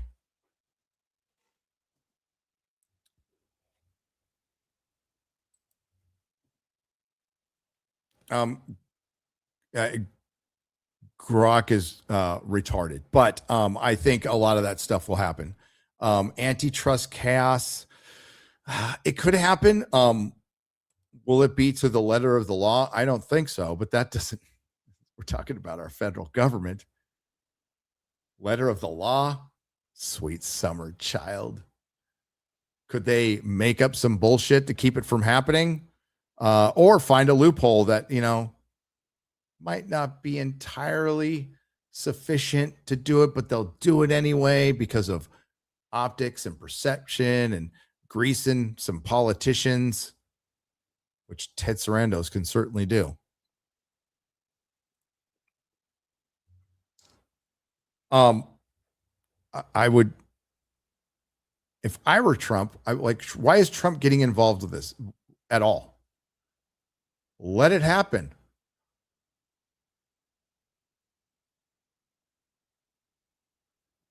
Let it happen, unless Trump is doing it for this one reason, which I would fucking love, to be honest with you.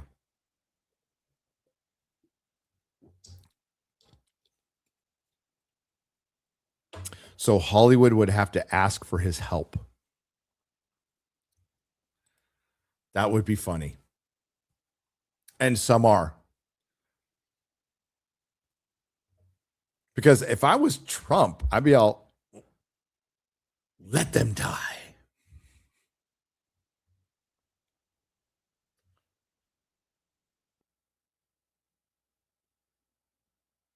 And you can ask yourself, well, if a Democrat was in office, this wouldn't pass antitrust. Yes, it would. Absolutely would.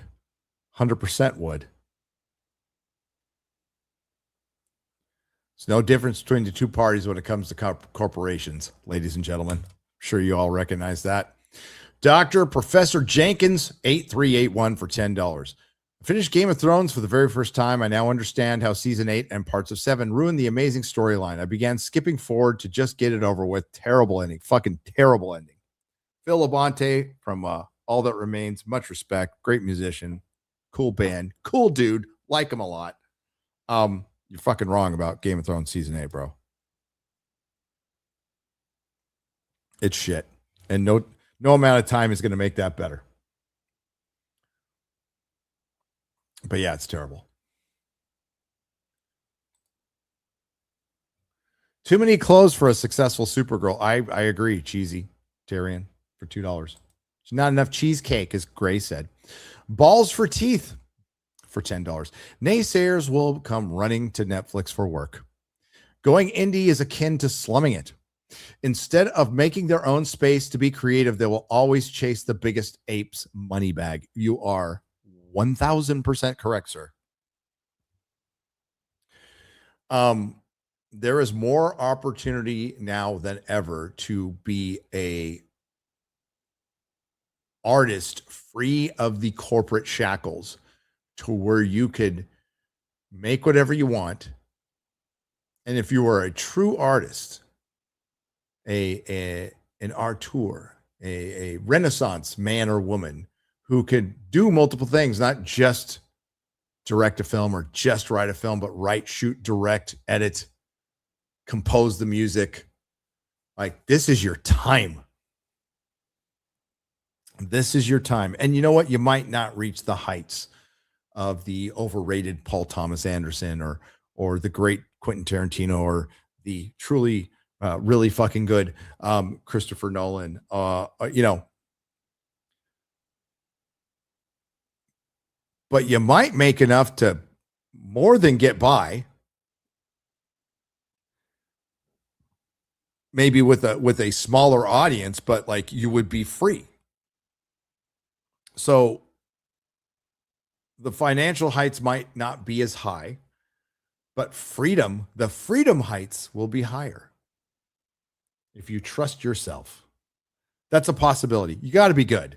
Bottom line, you have to be really talented, disciplined, and good. Way easier said than done. Way easier said than done. But if you are, you know, this conversation came up with comics. You know, like, if you're a great comic creator right now who can write and draw, which is pretty rare, pretty fucking rare. A lot of artists think they can write really well, and they can't. But some can. Some can. But now's a better time than ever to create your own shit. Going to work for DC and Marvel. Why would you for one, they're not going to give them their best because they're not paid for it, and they will get screwed with any character they create. DC's far better with residuals. DC's better with comic shops, with their own employees than Marvel, but they've gotten worse. But there's no better time than now to create your own stuff.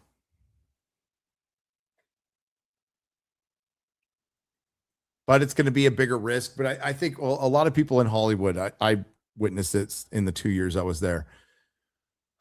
Their self-worth came from the company they were working for there. So like having, we're just talking about like in the post-production levels I was in. It's like the back quarters of Hollywood. But man, a lot of pride was put into that little badge that said Technicolor or Disney or Sony.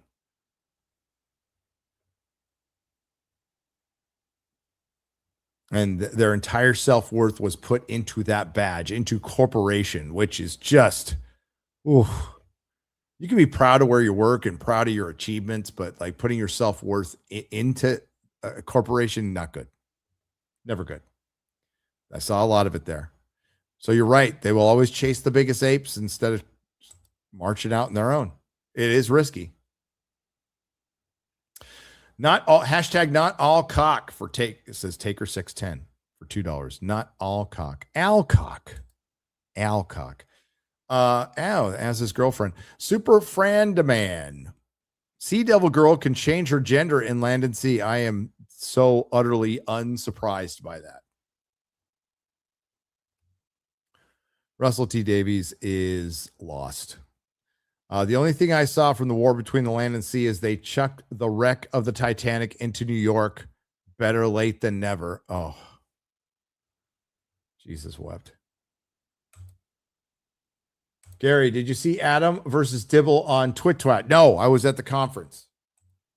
I mean, listen, I'll throw him shade and fucking shade. That's what it is. It's shade. I have no respect for that guy at all. He's not really that even good of an archaeologist.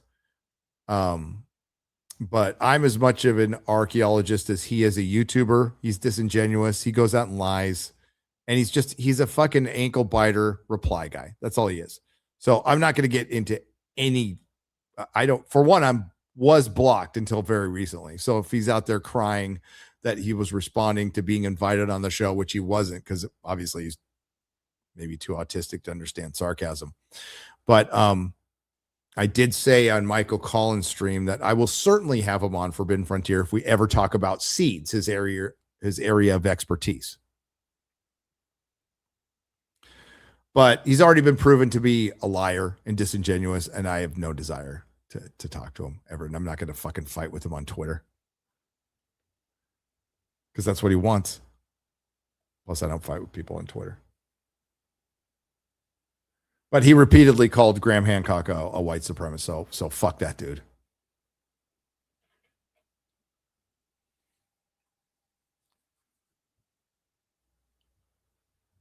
Funny how Supergirl and the rest of DC's got decent casting, but continues to come out with bad adaptions that contradict the comics and cartoons. Yeah.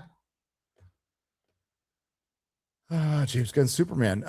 Can we get a Beefcake and T&A back in the shows? That would be that and a decent script. That's not asking much. White Rabbit Ann for 5 Canadian pesos. Apparently it is, but I don't think it is. But they do. I'll have female representation if they are pretty and pleasant. Yeah. I mean, just likable.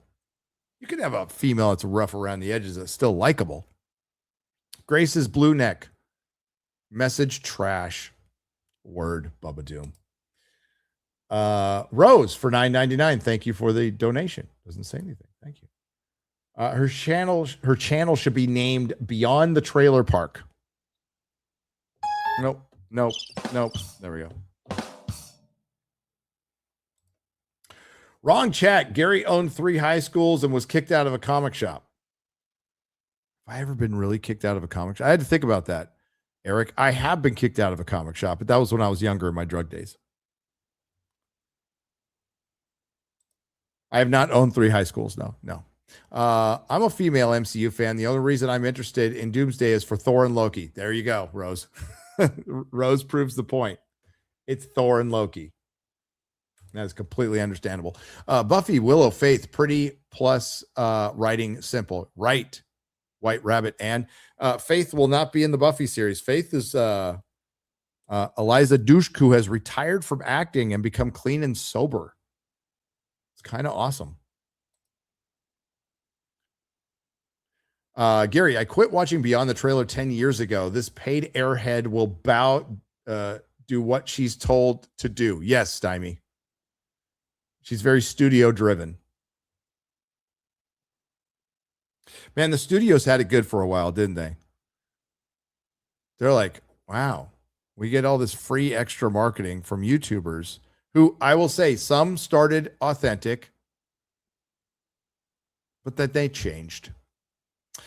And then the studio's like, we get all this free marketing, and hey, if we let them go see a fucking movie early that they can drive themselves to, like we won't cover their gas or anything.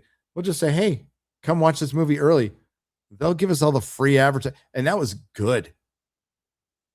That was good for them. It was good for the channels. It was good for the studios. It was all kumbaya. Movie talk was a rockin'.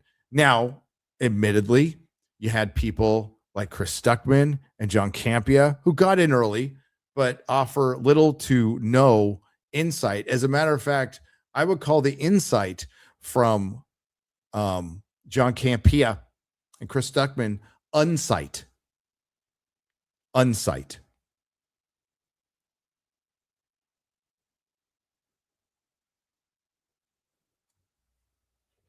Unsight.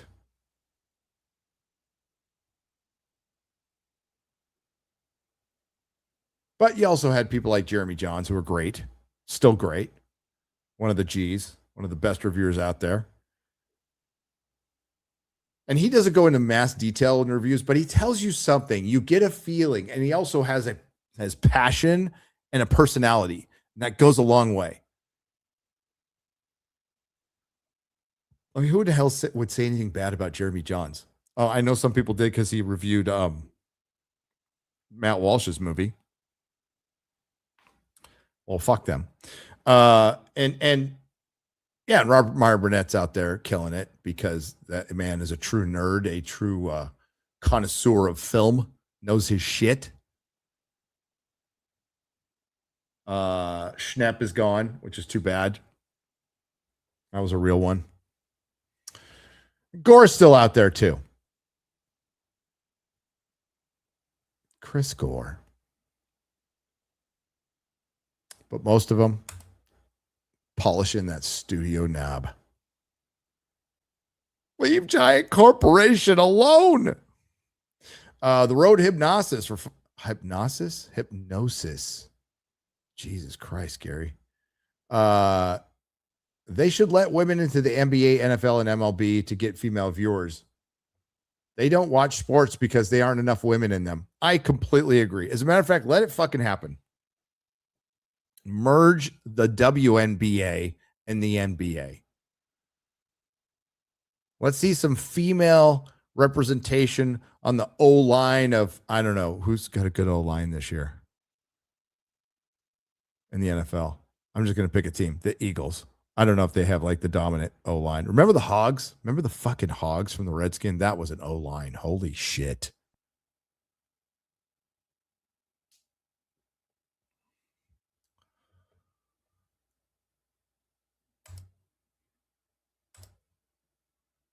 But yeah, I say fucking acceleration. Let's do it. Hey, Gary, haven't super chatted in a while. Enjoy it. Well, thank you, Aruka Fire, for 50. Just thanks for being here, buddy. Also, thoughts on Super Troopers 3 in August. Second one was meh. First was obviously awesome. Yeah, I was not a fan of the second one. I would rather, I don't know if they got it anymore. I watched their, I forgot the name of it, their Hulu movie, and it sucked. But goddamn Beer Fest. Super Troopers and Beer Fest, man. Woo, those are good. Good films. Are Barbie Wicked viewers the modern audience? No, it's women and gay men. So the gays and women's that Grace is talking about exist, but they go see Wicked and Barbie. But you know who still has to come with the gays and mostly the women? Their husbands. Barbie was an anomaly. You know, Zootopia, it's still an anomaly because those China numbers are really, I'm just going to say, come out and say questionable, but whatever, who says, I don't give a fuck. Still doing really well here in the States, and that makes sense because it's a family movie that I will never watch. Are you still in Arizona? I'm out here for the GCA meetup next week. Are you planning on going to that? No. I am here for another Kratos El Kratos for $10. Thank you. I'm here till tomorrow morning. I'm going home. And I am done traveling for a while. Done. But have a good time at GCA. Good looks and good writing. Hollywood can't do it. No. They're making the pretty women ugly. Retromeister 3709 for $5. Avengers Doomsday is a bad omen that will spell doom for both comic book and pop culture next year. Video games, sadly, are the new MCU, DCU flicks. But I think the good news from video games, at least, is the indies are doing pretty well. At least you get like some good stuff once in a while. Give me a second. I need to hydrate.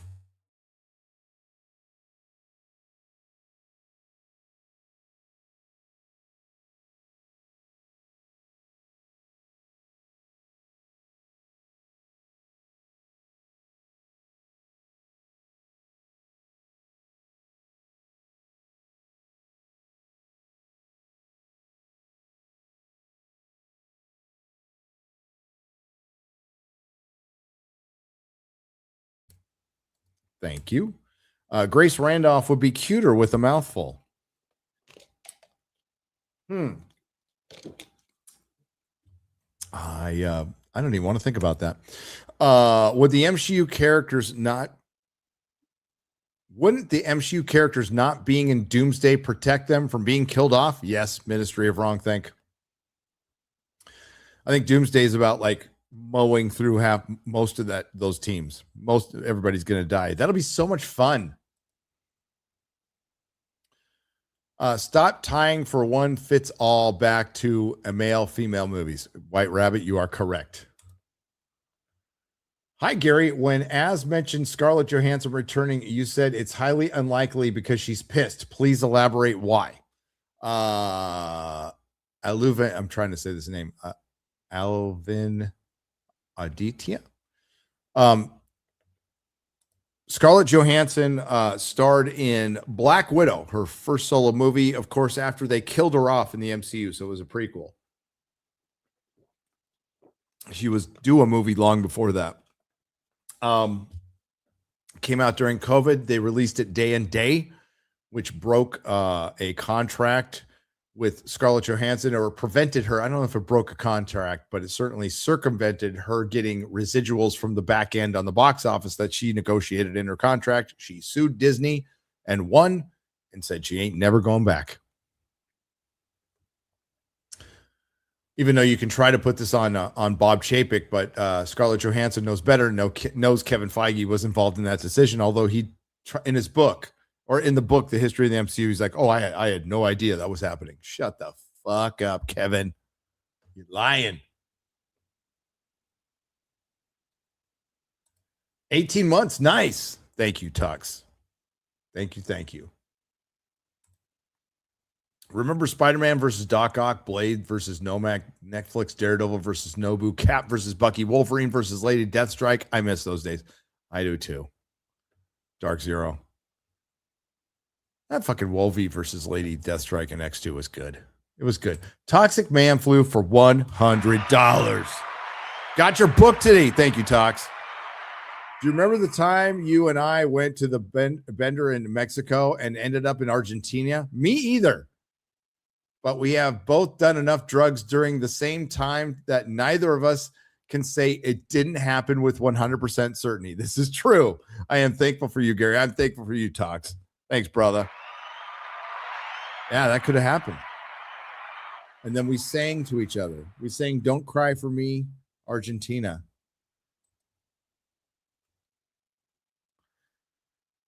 Or is that what we sang to the guards in the prison? I'm not sure. Why do you hurt us like this, Gary? I thought we were bros. I'm sorry, Dagon Nexus. I read that one earlier, but I had to read it again. They tried to make Captain Marvel into Superman. They did, Josh. And they failed. They failed.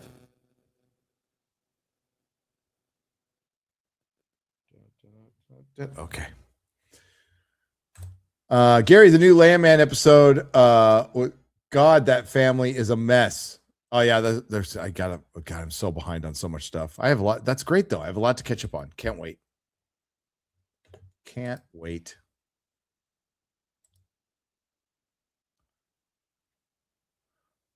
The Road Hypnosis. If you guys were there, then I probably was too. There you go. Yeah, there you go. They should pull a Nutty Professor and make Sydney Sweeney play every female MCU character in Doomsday. Didn't she just bend the knee for the American Eagle stuff? I don't know the unsurprising, disappointing, but unsurprising. Chris Gore lost his car tonight, according to X. What? How do you lose your car, Chris?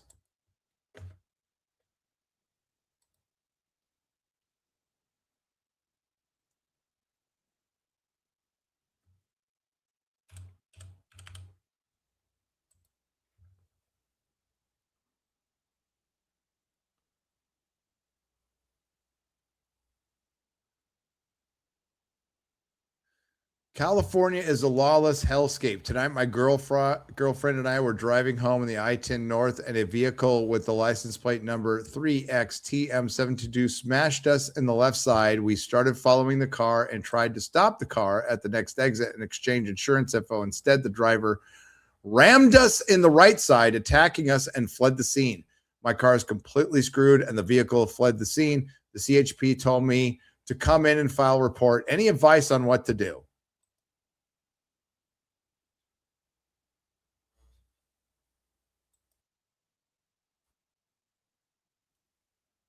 It's a Chevy.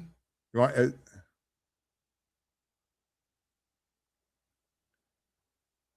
Here's a video of the car. If you're in the LA area, all points bulletin on this fucking homo. So it's a Chevy. I can guess who's driving it. I can guess right now who's driving it. And then he put the license plate number up.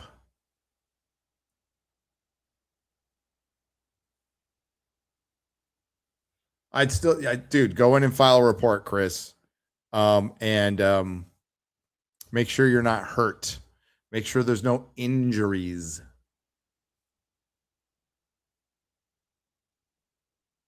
And submit it to your insurance company. They're going to want to know.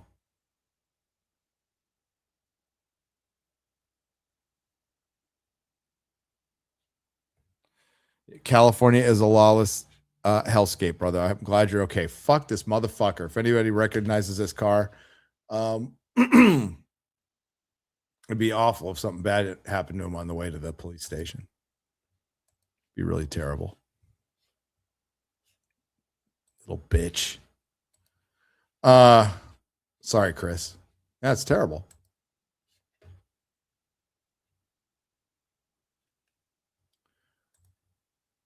Just saw Kill Bill, Whole Bloody Affair, and the second time in theater this weekend absolutely blows away everything else being made nowadays. Yeah, God, I hope I make it in time to see it. John. Hail, John. Gary, would you like me to email you about helping you move in January? Wow, 9 months here and 62 months on the Nerdrotic. Damn, I'm a shill. Haha. No, I'm good. I'm good. We're just moving a storage facility. I appreciate the help, but it's nothing me and my son cannot handle quite easily. But thank you. Johnny Weiland for 10 Canadian pesos. And thank you for being a member, by the way. Demi Moore's tapeworm. Johnny Rayland for 10 Canadian pesos. Ron Berry thought of Starfleet as the Coast Guard, while Nicholas Meyer treated Starfleet as the Navy. Yeah. It's more like the Navy. Let's be real. Jens Anderson of the Tari. As long time Stargate fan, I have always wanted a new show until the last few years, and now I wonder if my favorite franchise is next on the chopping block. It probably is. Stargate fans, let's be real. Based on Hollywood's got priors. Prayers for Chris Gorey just got hit and run. Yep. We just read about that. That's fucking terrible. I watched your Pierce Morgan vid. Damn, that chick was a buzzkill. Who the hell wants to be around that? She must be single or have a deaf mate. Yeah, if nobody watched that, they brought in some doctor who doesn't like comedies or fun. But it really does explain the woke mind virus. It is, it's clinical with her. Woo. She got into it a little bit with Drinker too. Decky 1969 for 1999. Hey Gary, how are you doing tonight? Do you check out Mario Build Reps yet? No, I have not. It is a must. I don't think Netflix deal will go through. They would effectively combine the number one streamer with the number two monopoly. They're the number three. It's the number three. But even if it was the number two, the number two streamer is Hulu Disney Plus. And then I think it's, is HBO bigger than Amazon Prime? Maybe. Sure. But yeah, it probably won't go through though, but I don't think it's a monopoly. Said it before, I'll say it again. FNT, Forbidden Frontier is greater than FNT. Wow, apples and oranges. But hey, you like what you like, brother. I love Forbidden Frontier. Thank you, Dead Man, for $1.99. I had my theory for many years that most of Phase 4 and 5 took place in different timelines from each other, and I maintain that purging them is the only way in hell the MCU can be recovered. Now, Kratos, yes, they won't do it though. But I mean, that's, you purge the Disney trilogy, you purge Marvel Phase 4 and 5, you purge the last two Doctors, and you can save your franchise, but nobody will have the balls to do it because people who make these decisions don't have balls. Please get Ripa to explain why antitrust is retarded. Or you could go to Ripa and ask him why antitrust is retarded.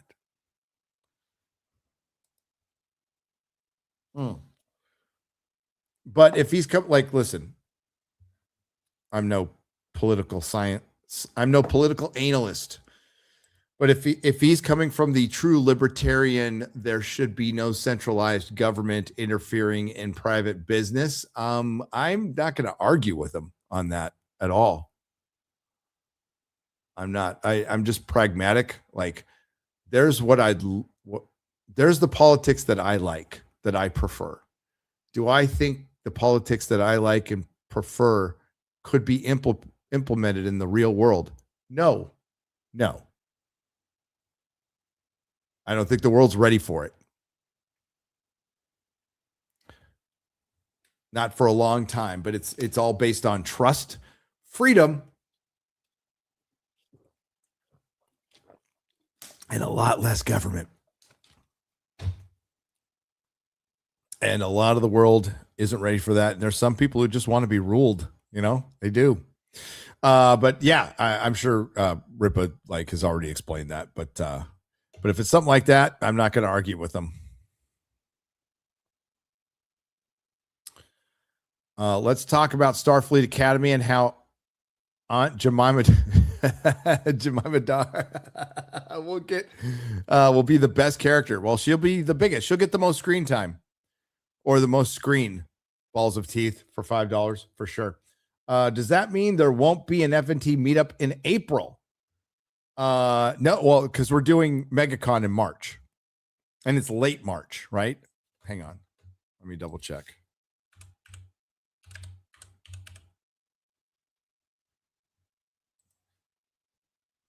Yeah, it's late March. So I can't do a meetup like a month after that. But I'm gonna pick out another time that for Vegas that'll be more permanent and won't be moved again. But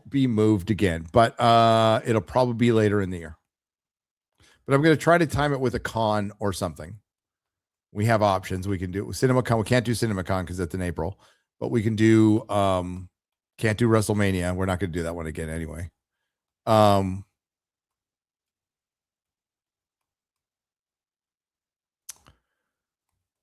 Maybe Star Trek Con. Maybe we'll go because that's what it was originally at. Maybe we'll just go back to that because it's a Star Trek Con again. They did get the rights back. Wasn't Grace like a Marvel writer? She had YouTube movie channel for 10 years and knows nothing about story structure and what's appealing to the audience. That's probably why she's not a writer anymore. I can't remember if she was an actual writer or not. Maybe. Brandon Lucas for £5 Thank you very much. Logan Johnson, been a member for 1 month. Probably get asked this a lot, but what is your favorite comic and why? Also, keep up the amazing work, brother. Love your takes. Cheers, Logan. Favorite comic? I mean, that changes all the time. But it's almost impossible for me to pick my single favorite comic in the world above all else because my tastes change so much.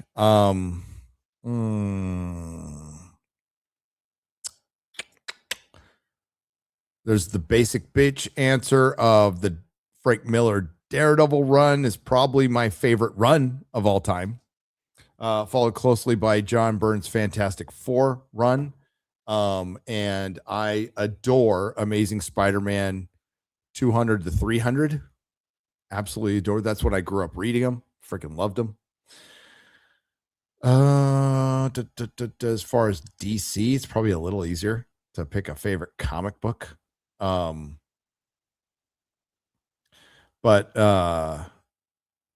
I'm a huge fan of Marv Wolfman and George Perez's Teen Titans. If you're looking for more modern stuff, love Preacher. Love Hellblazer.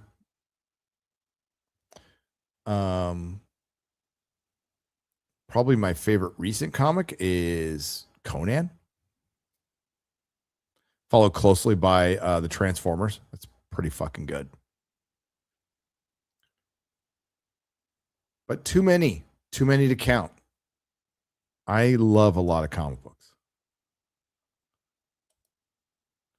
Why is your hardcover book by Legacy 42 on Amazon, but 40 on Ripasend, despite both hardcover, same number of pages as Legacy, the wide release? Yes, Legacy is the wide release. So you got a little better price by getting it early. Tiger King Rex Carter for $4.99. For people getting in early, it's a couple of bucks, but yeah, we had to make it. We made it a little cheaper for people who got in early. Oh, whoops.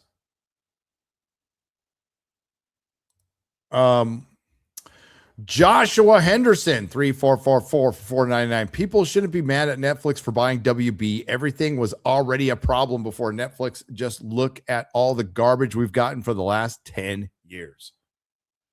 Yes. You know, and Netflix does produce, like, once in a while, they produce some really decent stuff, you know? I love Frankenstein. Hey, Gary, I got my book Friday. Can't wait to read it. Thank you for buying it. Started watching your vids in 2023, and you become one of my favorite YouTubers. Hasib, am I saying that right? Hasib Mian, thank you for the $4.99, the kind words. I appreciate it. I grew up in Detroit in the 70s and 80s. Unions are evil. Yeah, that you would know more than most, witnessing what happened to that. But great. Unions kept the American car companies, and listen, the management did too, from innovating. Desperation makes strange bedfellows. It does, Decky. 1969, it certainly does. Netflix is still Union. It's called New Media. Says Lane Hope. Yeah. I've been watching movies pre-2014, and I remember shitting on them all. They are way better than the dog water today, i.e. Blade Runner 2049, which is shit. Hate Blade Runner 2049. Woke isn't dead, Piers. Sorry. It's not dead. But my Canadian pesos hereby will not fund woke slop anymore. Let them fail. I just wonder how long it will need to wait for the financial reckoning. Hail. Says Western Gambit for $13.99. Yeah, if I could ever talk to Piers about that. I think when I'm not going to speak for Piers, and you got to just definitely read his book if you want. But I think the public's willingness to put up with woke is pretty dead. Not all the public, but the majority. Hollywood's willingness to be woke is not dead. It is far from dead. It is hiding. It is reassessing. It is rebranding. It is retooling and trying to figure out a way that they can still get across their message. Disbrew's mentioned this a bunch of times, and he's not wrong. They're going to refine their message and try to make it more subtle for now. The problem is, the only problem with this theory from Disbrew is they can't be more subtle, because that would require basic intelligence, which collectively they do not have. Gore has to get out of Cali. Someone car bashed him. Yeah, White Rabbit, it's fucking bad. I'm angry. I want to beat the piss out of that driver of the, what was it? A green Chevy. Looks like a 90s. It's hard to tell. Like I said, I'll give you one guess driving it. It probably was an illegal alien. Yep. John, sounds like an illegal alien. I tell you, it's no fun being an illegal alien.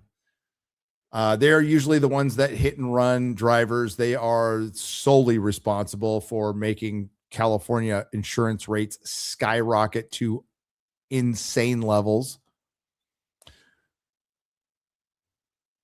Solely responsible. Chat with Beater Car in chat just got a guy a fantasy of getting even for Chris. I valued my old truck too much to live too many states away, says Cheesetarian for $5. I saw Five Nights at Freddy 2 last night. Loved it. Better than the first movie. Don't listen to the critics or look at RT. This is just for the fans like Sonic in the first place, or over Zootopia 2 at the box office. That's what I've heard. A lot of Five Nights at Freddy fans are very happy with this movie, and that's all that really fucking counts ultimately. You said that the Duncan Egg comic was drawn by Mike S. Miller, which surprised me considering how EVS treated him. Was this what caused the schism? I honestly don't know what caused the schism, but I don't think it was Dunk and Egg. I could be wrong though, Brendan. I could be wrong, but I mean, another day, another schism, and that's fair. Like, who can keep track of that shit? But yeah, Micus Miller did a great job with the Dunk and Egg books. A great job. He gave me a page back in my first meetup at San Diego Comic-Con 2019, where we met Ryan. Micus Miller was there, living at San Diego at the time. And yeah, he gave me a page, which I treasure. Because I prefer the graphic novel to the book. I prefer the graphic novel. I see Dunk and Egg as a graphic novel first, even though it wasn't technically, but that's how I see it. I was implying that in theory, Doomsday could be more or less a direct sequel to Endgame if everything from Phase 4 and 5.5 was separated timelines, and they'd have the opportunity to wave them away. And they still, I mean, that could be it, Kratos. You could be right there. I mean, like, Loki's in it.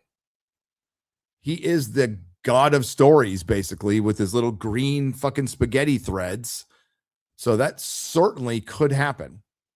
Like, that theory could play out, basically.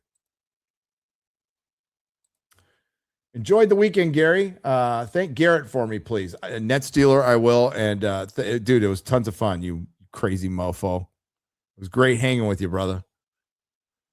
Thanks for representing the shirt, and thanks for the burrito from Elmer's. That was fucking top tier. That was so good.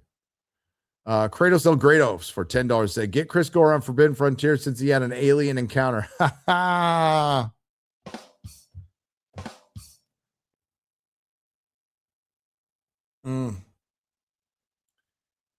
Yeah, it just depends on what kind of insurance Chris had. If he just, I mean, most people, especially when their car's kind of paid for and older, most people just get the liability insurance. And don't have full coverage because that's fucking expensive.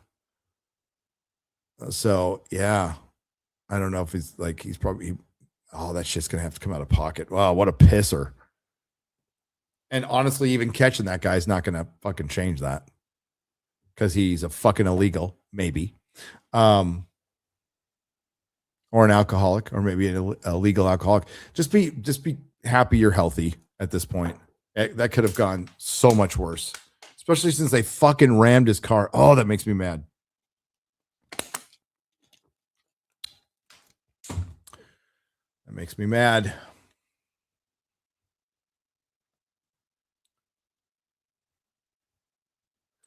Do I watch Rick Beato? What's a Rick Beato? I'm checking.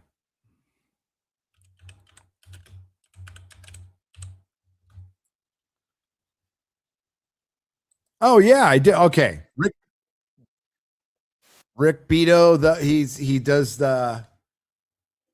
He talks about songs. He breaks down songs. He breaks down guitar solos. The last one I saw, he did a breakdown of Sweating Bullets, the guitar solo in Sweating Bullets, which is fucking insane. And it's more insane after he explained it, right? But no, his stuff is good. Like, let's go to his channel now. There's him talking to fucking Sting. Who wants to hear from fucking Sting? Listen, Police, one of my favorite all-time bands. Pound for pound, one of the greatest bands ever. All 5 of their albums. There isn't a bad song on 5 albums. That's insane. It's absolutely insane. Huge fan of the Police. They fucking hated each other. But big fan of Stuart Copeland and his drumming style. Yeah, love that band.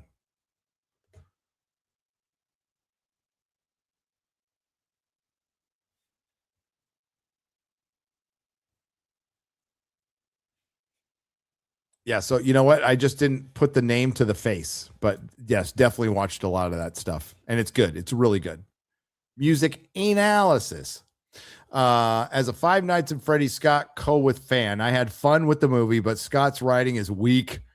There were issues, inconsistencies, whatever. and Dragner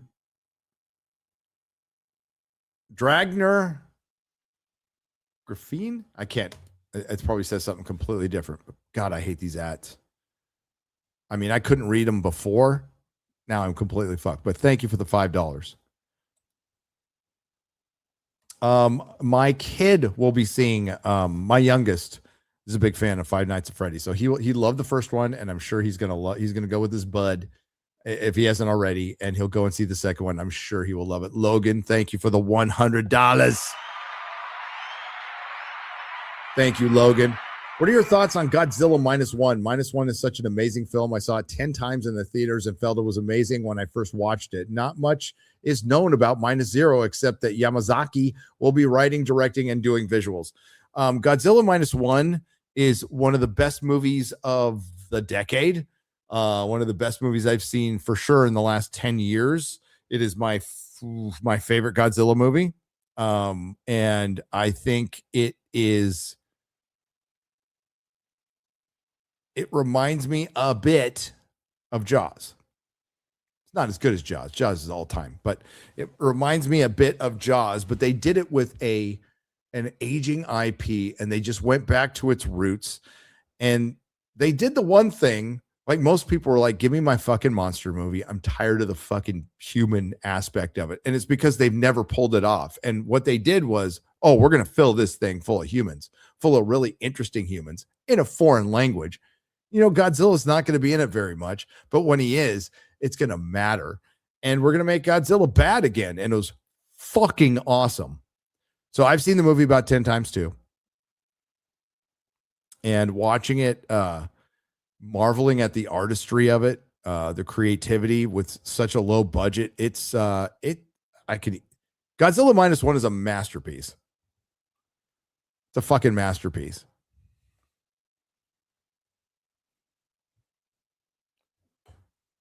So I liked it a lot.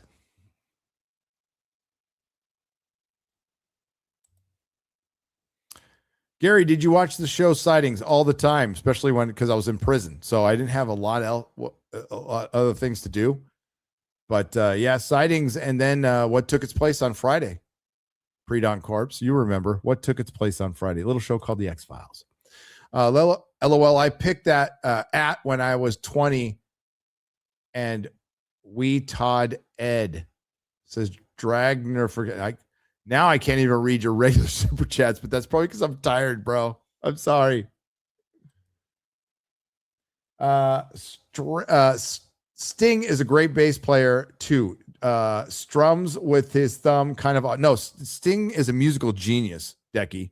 Egomaniac piece of shit, but a musical genius. Great songwriter, great singer, great musician, fucking fantastic bass player. Absolutely fantastic bass player. Even Andy Summer, like, they are capable of doing so much more than what they put on those albums. But Stuart Copeland's one of the greatest drummers who's ever lived. Have you ever listened to his Rumblefish soundtrack? It's fantastic. He did soundtracks for what TV show, chat? What TV show did he do a soundtrack for? Was it The Equalizer or? Yeah, I'm gonna have to look now. It wasn't The Equalizer, but it was. Oh, God, I can't remember.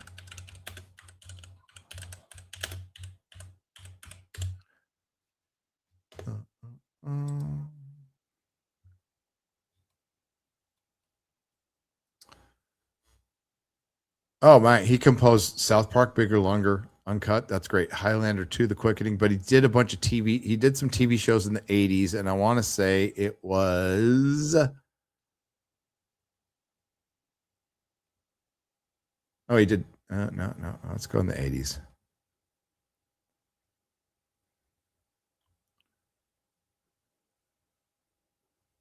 No, Babylon 5? He did one episode of Babylon 5. What episode was that?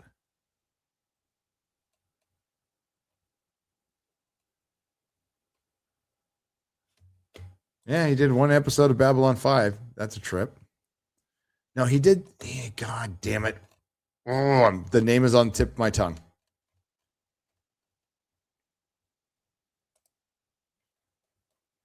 And I'm not going to look at the chat now because I've been looking. Come on. He did a TV show. The Equalizer. He did do the Equalizer. That's right. Okay. So I was right. Stuart Copeland did the Equalizer. Talk radio. See no evil. Hear no evil. Looking for TV shows. Highlander 2. An episode of Babylon 5. Cool. Rapa Nui. Those are the Easter Island statues. Then just a bunch of really like normal shit. Made Men. Not normal shit, like stuff none of us have heard of. Yeah. Thought he would have done better than that, but Sting sucked in the first movie. Loved it, hated it. I thought he was actually pretty good, to be honest with you. Sting is a musical genius. As a matter of fact, it was somebody, I'm forgetting his name, forgive me. He was on our Egypt trip and he's wearing a Ghost in the Machine shirt. And we started talking about the Police and I'm like, fuck. So since then I have been listening to the Police and I go through my phases with the Police. I've liked them since I was a kid.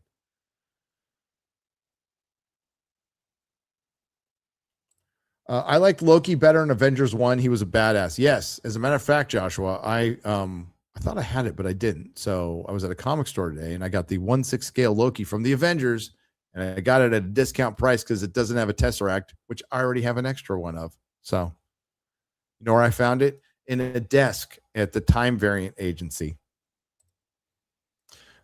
Sting the wrestler legend, Sting the musician piece. Sting the wrestler legend, Sting the musician piece of shit. He is a piece of shit. He's a really good musician who's a piece of shit. Fucking champagne socialist fucktard. Gary, my man, how was Egypt? Been working too much to keep up. I'm trying. Oh, it's all good. Egypt was great. And like, I haven't really done much since I got back. I haven't done much since I got back, but it's back to work. Glad the channel's still going. Thanks to you guys. Rick Beto interviewed Stuart Copeland. It was awesome. Yeah, Decky, I'll watch that. I'm going to skip the Sting one, though. Fuck Sting. But I like Stuart, even though his dad worked for the CIA. And his brother was the manager and kind of a dick, too. Godzilla -1 was the last movie I've seen in theater, based in part on your recommendation. Oh, awesome. The one before that was Thor: Love and Thunder. That one kind of broke me a little with those fucking goats. Not gonna lie. God damn, Justin. Thanks for reminding me of those goats. Taika Waititi thought those were fucking funny, and they were terrible. What a waste. You have fucking Hercules. You have Zeus. You have Thor. And you just fucking waste them. Christian Bale, you waste him. Gore the God Butcher, great character. You fucking nerfed.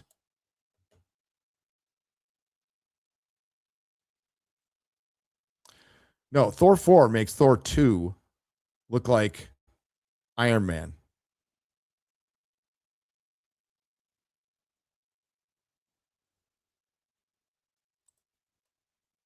Does that make sense?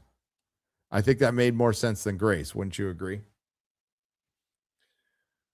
All right. I'm going to have to get out of here. We're at 3 hours. It's almost 1 a.m. I got to go to bed. I got a big old drive tomorrow. Get home, start making videos. But it's great hanging out with you guys. Thanks for hanging. Going over a Grace video. That was fun. I don't know how those EFAP guys do it. I don't know. My hat is off. My metaphorical hat is off to them. But thanks to the Modrotics for hanging out in here. Thanks to X-Ray Girl for setting everything up. Thanks to all the lurkers and everybody who participated. Thanks for the super chats and donation. They are appreciated and they help keep the lights on, pay mom's rent, do fun shit like that. So I do appreciate you guys. Bono is like Morrissey. He is based but big ego. Is Bono based? I don't think Bono's based. Morrissey's based, and I will put up with his big ego. I know Bono's Christian, so I mean, I guess there's that, but I don't think he's based. But Morrissey is. You know what the difference? Okay, here's the difference, Sean, and you may agree with this. They both have like ego. Bono, Morrissey, both have equally huge, massive egos, right up there with Sting. But Morrissey's is more charming and honest. Morrissey is very upfront with his ego, and him being irreverent. So he's more likable. He cancels shows early. He does a bunch of dick moves, but we still like him because he's honest about it. I'm a big fan of the Smiths. I am a big fan of the Smiths.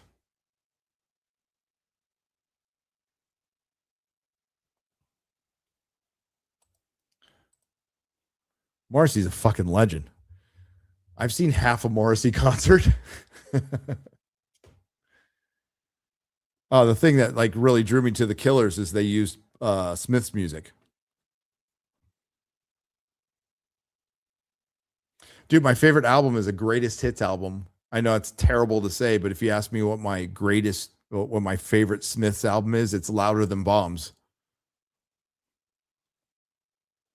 I remember buying Louder Than Bombs from Lose Records and Encinitas, and my girlfriend at the time, which was, one of the couple of weeks I wasn't dating Melissa, really liked the Smiths.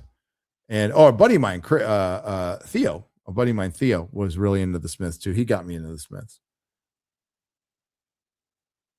and I dug them. I love the juxtaposition of this like poppy. It's like the music and the tempo with its juxtapositions of Morrissey's lyrics, which are just fucking dark, but in a funny way. It's hilarious. Heaven knows I'm miserable now. I love that man's lyrics.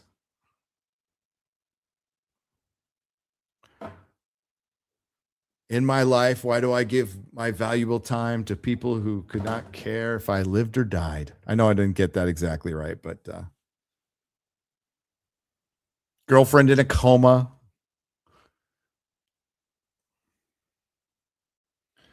But she was a good lay. She was a good lay.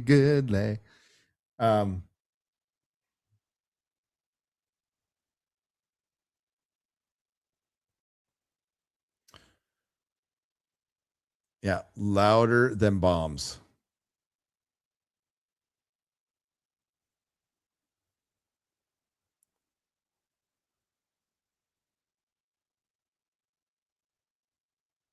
You got me talking about the Smiths. Now I'm going to listen to the Smiths.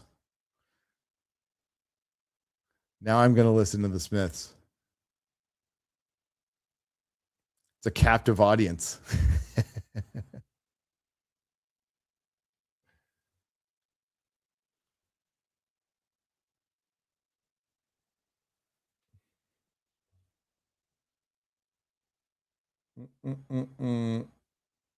Who's my favorite band or artist? That's another one that changes, Mike. When I was younger, I could my favorite comic is Killing Joke, and my favorite band is Metallica or, Misfits. It changed.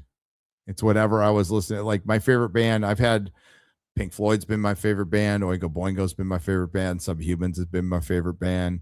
Misfits have been my favorite band. Metallica, Megadeth, Slayer, all been my favorite bands. Jane's Addiction's been my favorite band. Who's never been my favorite band? Bon Jovi, Bruce Springsteen. They all suck. I like Tom Waits. Fuck fuck Bruce Springsteen. I'm not going to go to bed now. We're going to talk about music.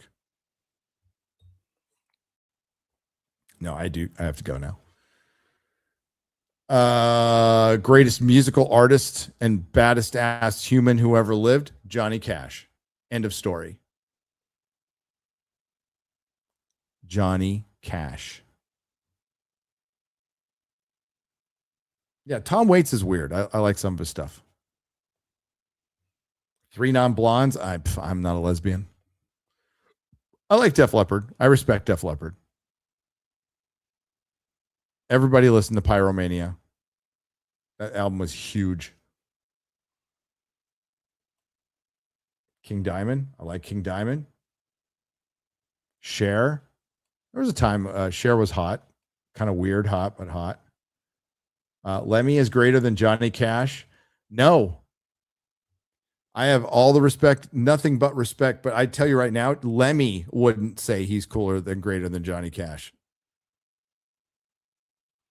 And I love Lemmy. Lemmy is one of the coolest people who ever lived, but he's not as cool as Johnny Cash. And you want to know why? I'll give you the difference between Lemmy and Johnny Cash. And I fucking love Lemmy.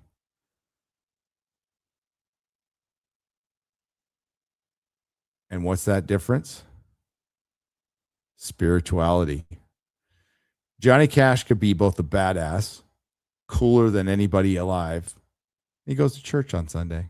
And he did a lot of sinning back in the day. But found redemption. Lemmy was a nihilist. I love Lemmy. Homeboy was a nihilist.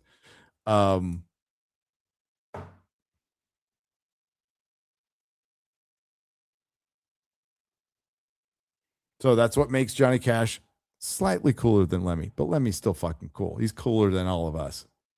Or was. May you rest in peace.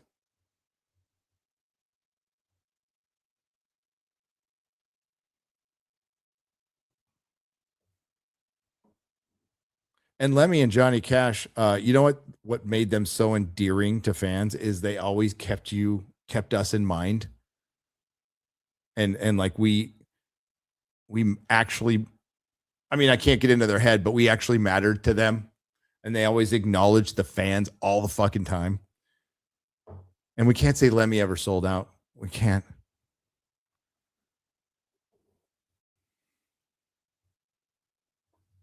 R.I.P. Lemmy and Johnny Cash.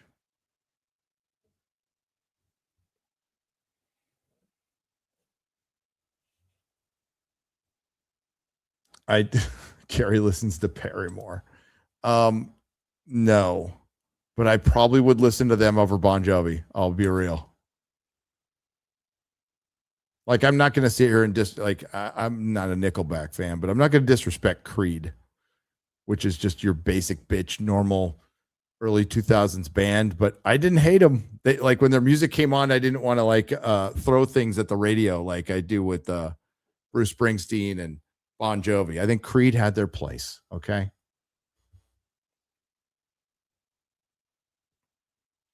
Opioids took too many bands.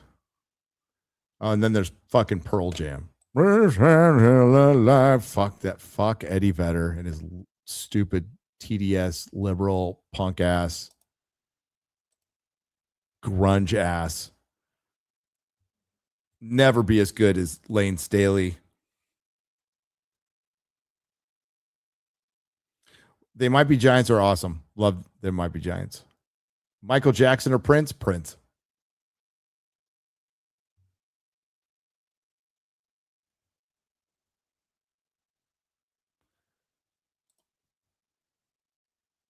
Fact.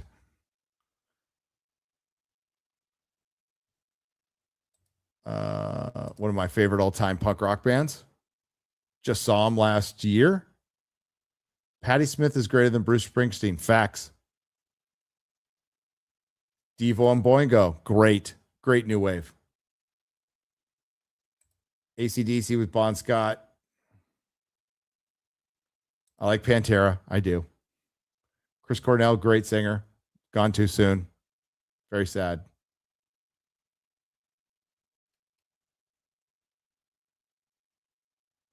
Saw Bad Brains about 10 years ago. I like Bad Brains. I do. Kate Bush, Very talented lady. Sid Barrett, lots of mystique. Little bit overrated. Like the first Pink Floyd album quite a bit. They would have never become what they did if he hadn't never come back from too many acid trips. It's very sad what happened to him. And the guy was going to go places. But yeah, he wouldn't have been able to make a band that the band it turned out to be. Seen Rollins' band many, many, many times. One of the greatest metal singers who ever lived. I miss him every day.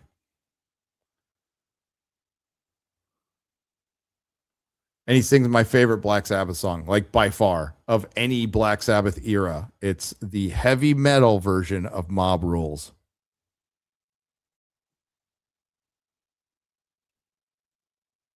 Janis Joplin or Whitney Houston? Oh. I'm going to say Whitney Houston because Janis Joplin was a dirty hippie. She was all right. I can't say I've listened to a lot of either of them. Scott Weiland was great. Another one gone too soon. God, all the grunge. I know, big shocker. The guys who always sung about heroin and being miserable are all fucking dead. And the guys who sung about chasing tail are all mostly still alive.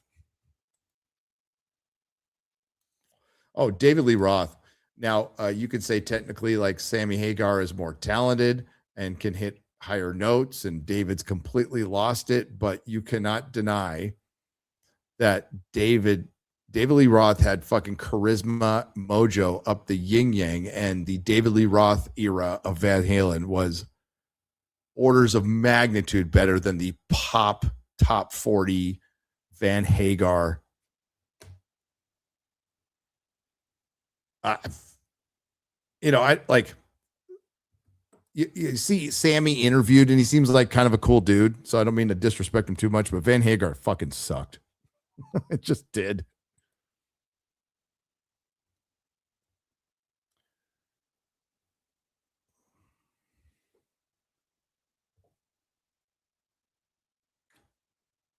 Celine Dion.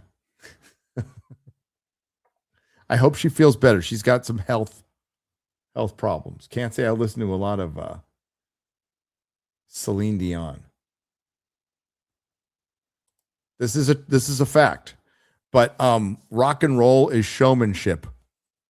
You already had the better musician with Eddie Van Halen, right? You had the perfect mix of showman and technical virtuoso.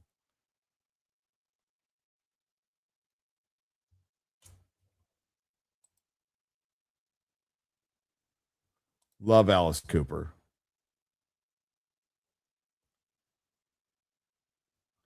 Yeah, going bald is like the worst thing that could have happened to like David Lee Roth. Other people know. I'd say Sammy Hagar could have gone bald and it wouldn't have affected him, but David Lee Roth, like his hair was everything. Which one? I read a couple. Did I miss one? Pre-Dom? Hang on. Let me see.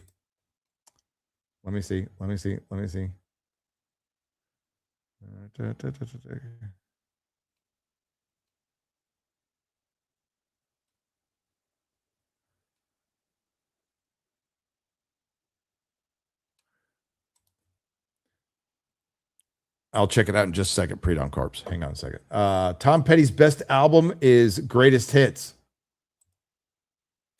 Made a British lady listen to King Diamond. It's time for tea today. Oh, that's awesome. If that's true. My old man's favorite band is REO Speedwagon. How would you rate them? I like them. Roll with the changes. That's a great song. Keep on rolling. Pre-Dawn Corpse for $5. Gary, listen in sickness and in health by the Demented are go. I promise you'll love it. Welsh Psychobilly band. I love Psychobilly. I do. One of my best friends is Shooter Jennings. Cash is his godfather. Shooter's original drummer died this week. Brian Keeling, prayers to my friend. Oh, man. R.I.P. Prayers up. Barry the musician, man.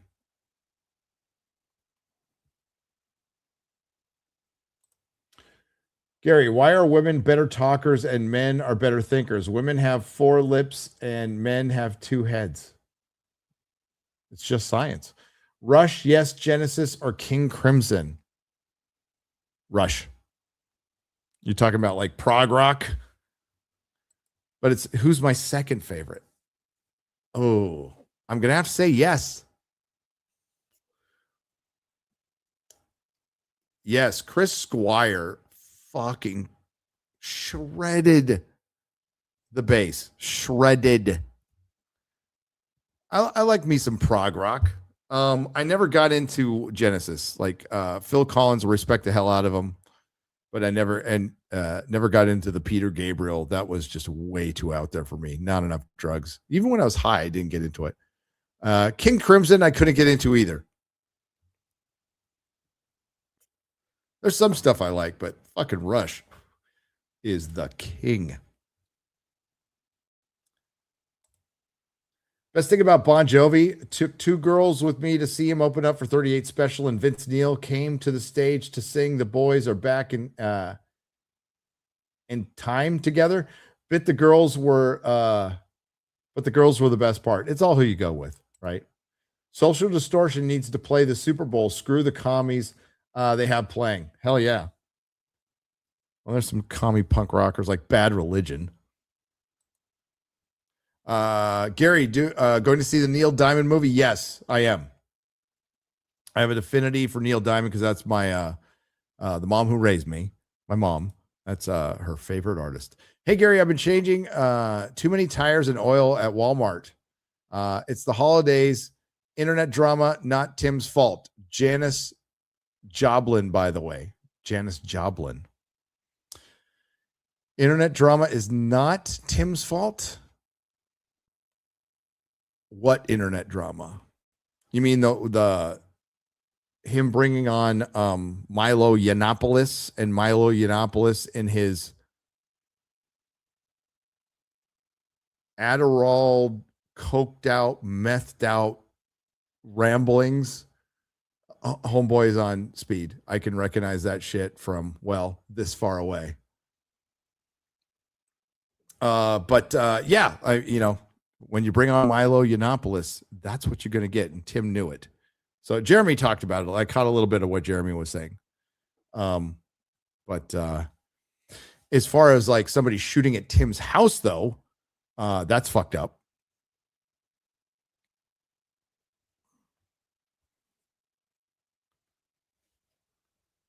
But Tim's had people swat him before, and it's legit. It happened.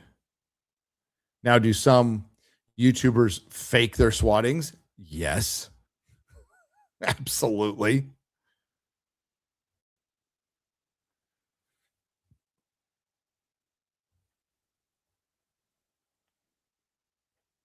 But as far as any drama that's on Timcast, it is his responsibility. It's his show,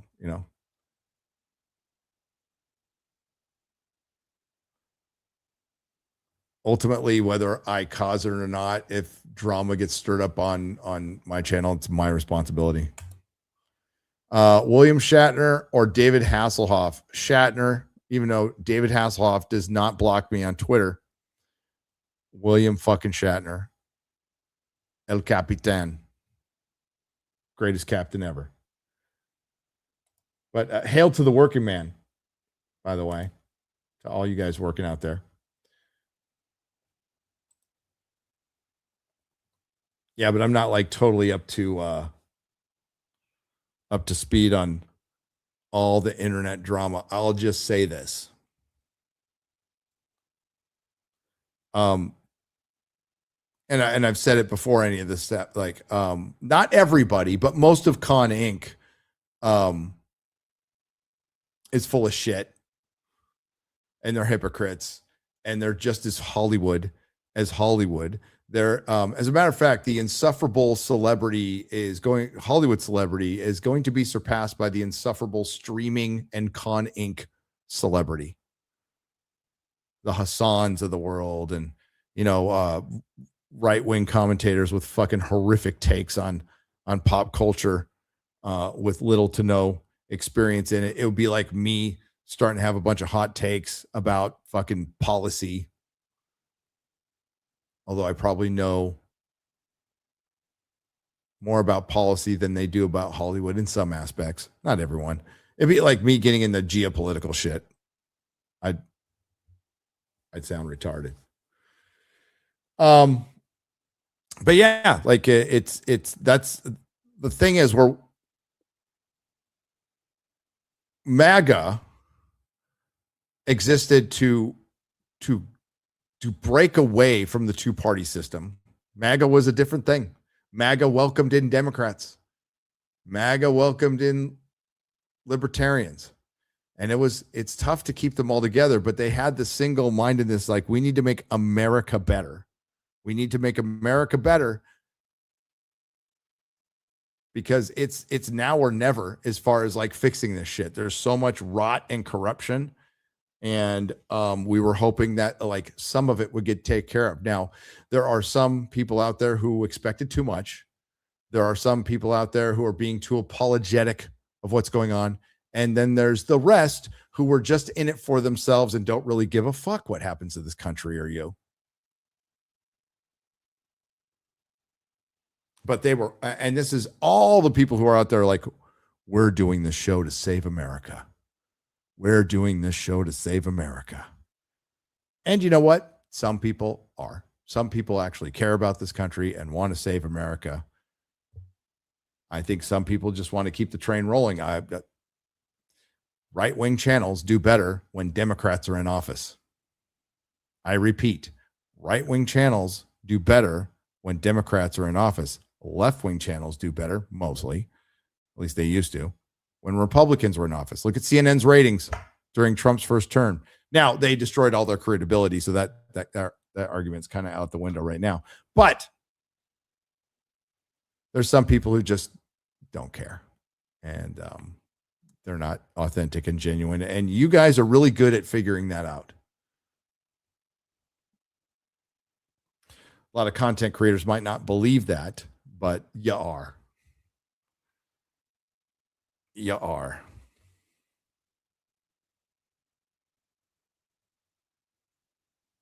I'm writing this book to save democracy. Well, we're a republic, so. I hope honestly, if CNN gets sold off out of this Netflix deal, then it's a win for humanity. If it gets sold off and shit canned.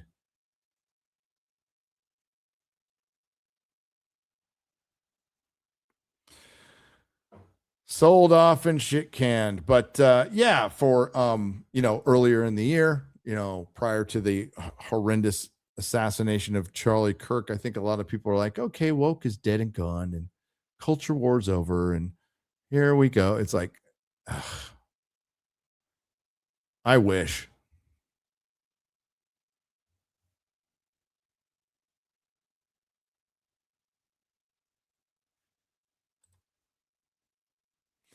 I believe so.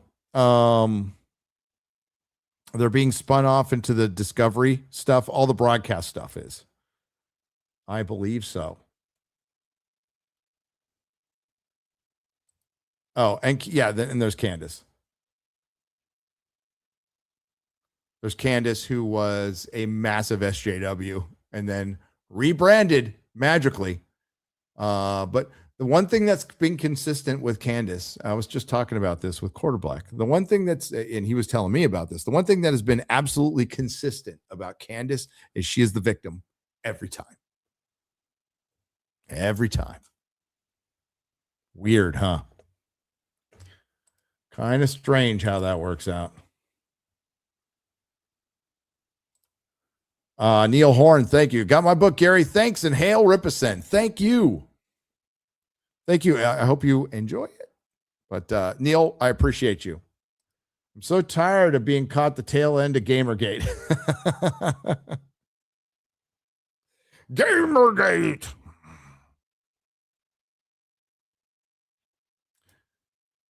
All right, that was like a 24-minute goodbye. That might have been my longest goodbye ever. Social autopsy. Yes, how can we forget social autopsy, where you dox hate speech? So you think the woman who went to Stanford ended up getting mostly a free ride because she sued him, developed an app that was going to police hate speech and get rid of online trolls, rebrands in a year to become Based Black Woman that everybody wants to have on their channel because it's the unicorn. It's Based Black Woman. She does that for a while, goes, up and down, but it's always somebody's attacking me. Somebody victimized me. I was fired for no reason. Da, da, da, da, da. I mean, that's the one consistent thing that I've noticed. Never been a fan. But if you are, that's fine. That's okay. I'm not going to, I don't follow any of that shit because it's not really important. It's not, we're not dealing with policy or, anything that I care about. You want to get my attention? Get rid of property tax. It's like you're speaking my love language then. Yar.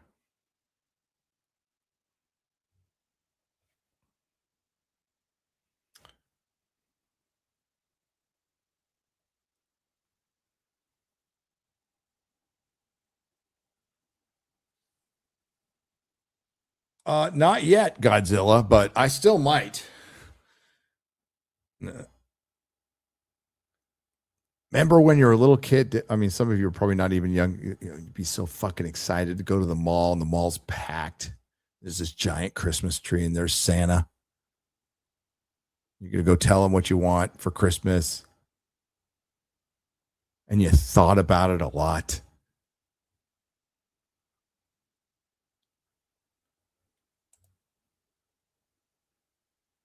It's a great strategy. It's bold. Where do you make up for that? There's other ways to make up for that, and I don't know where, but dude, you want to get voted in, you want to make everybody happy, you go with this right here. No property tax. And I think Garrett brought it up, and I completely agree. I think at a certain age, you should just stop paying it anyway. If you own a house, if you hit 65, I know Ben Shapiro doesn't think anybody should retire. Listen, here's the only, I'm not going to defend what Ben said because Ben's never worked a hard day in his life. Ben's never worked a working man or woman's job. He's never done manual labor. He's never done that 40-hour week grinding out an hour to 2 hour fucking commute either way over bridges where you're paying tolls. He's never done any of that shit. So he doesn't know what the fuck he's talking about. I would say, like, I would argue against retirement as far as when you're done slaving away at your job, like, have purpose. Definitely have purpose after that. Volunteer, find something that's your purpose. Don't just like go and sit down. Because humans need purpose. So find something. But you retire whenever the fuck you want, whenever you think you can.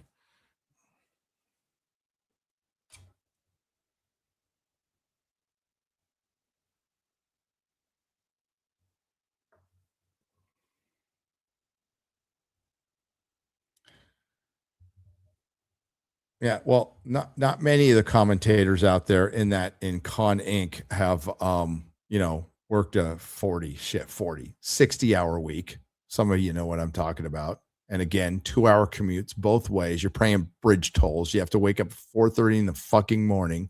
You go to work, it's dark. You get home, it's dark.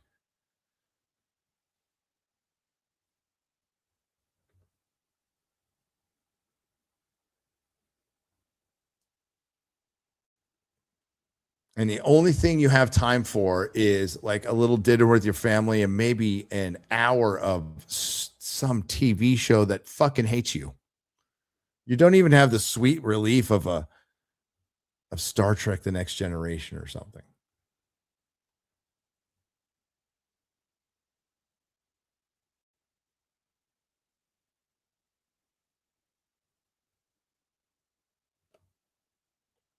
Or the night shift. I work plenty of night shifts. Ooh. I tried to count the other day before I go this. Let's make this the longest goodbye ever. Let's make it 30 minutes. I think I have over 30 jobs. I've had 3 careers. And like some of the jobs were super easy. Like mostly like the pencil pushing, you know, and the retail jobs. I mean, I never like worked in a grocery store, so I wouldn't know. Because I was smart enough to never work in a grocery store. That shit looked like a pain in the ass to me. And I didn't do restaurants, but I did a lot of like video record store retail, like a lot of that. Or if I worked at a Target, it was in like the electronics department stuff. That was kind of my speed. And I liked it. The people weren't that much around Christmas at the video store. It insane. But you know, I've had harder jobs. Like fighting fires and being a handyman and driving railroad tie. Good stuff. Good stuff. None of that stuff Ben Shapiro did. But driving a forklift is fun as fuck. It's great.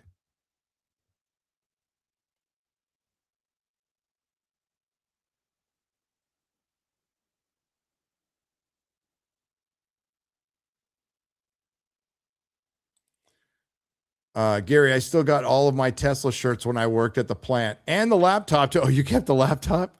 I did not keep the laptop. I kept a couple of shirts. I kept my jackets too. Did not keep the laptop.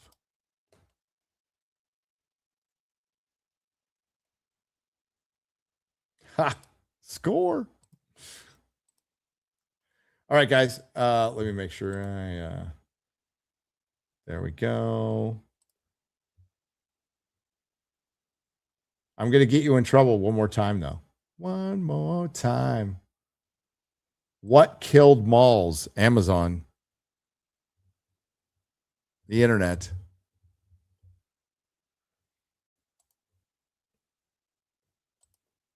It's very sad. I love malls. But I think, it's just like going to the movie theater, Matthew. It's something we love the idea of. We romanticize it, but we could all certainly just still fucking go.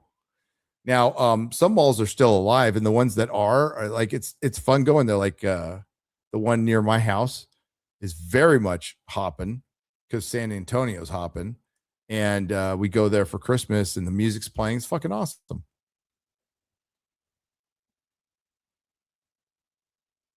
They got a Barnes and Noble there, so I can just go and kick it in the Barnes and Noble and read some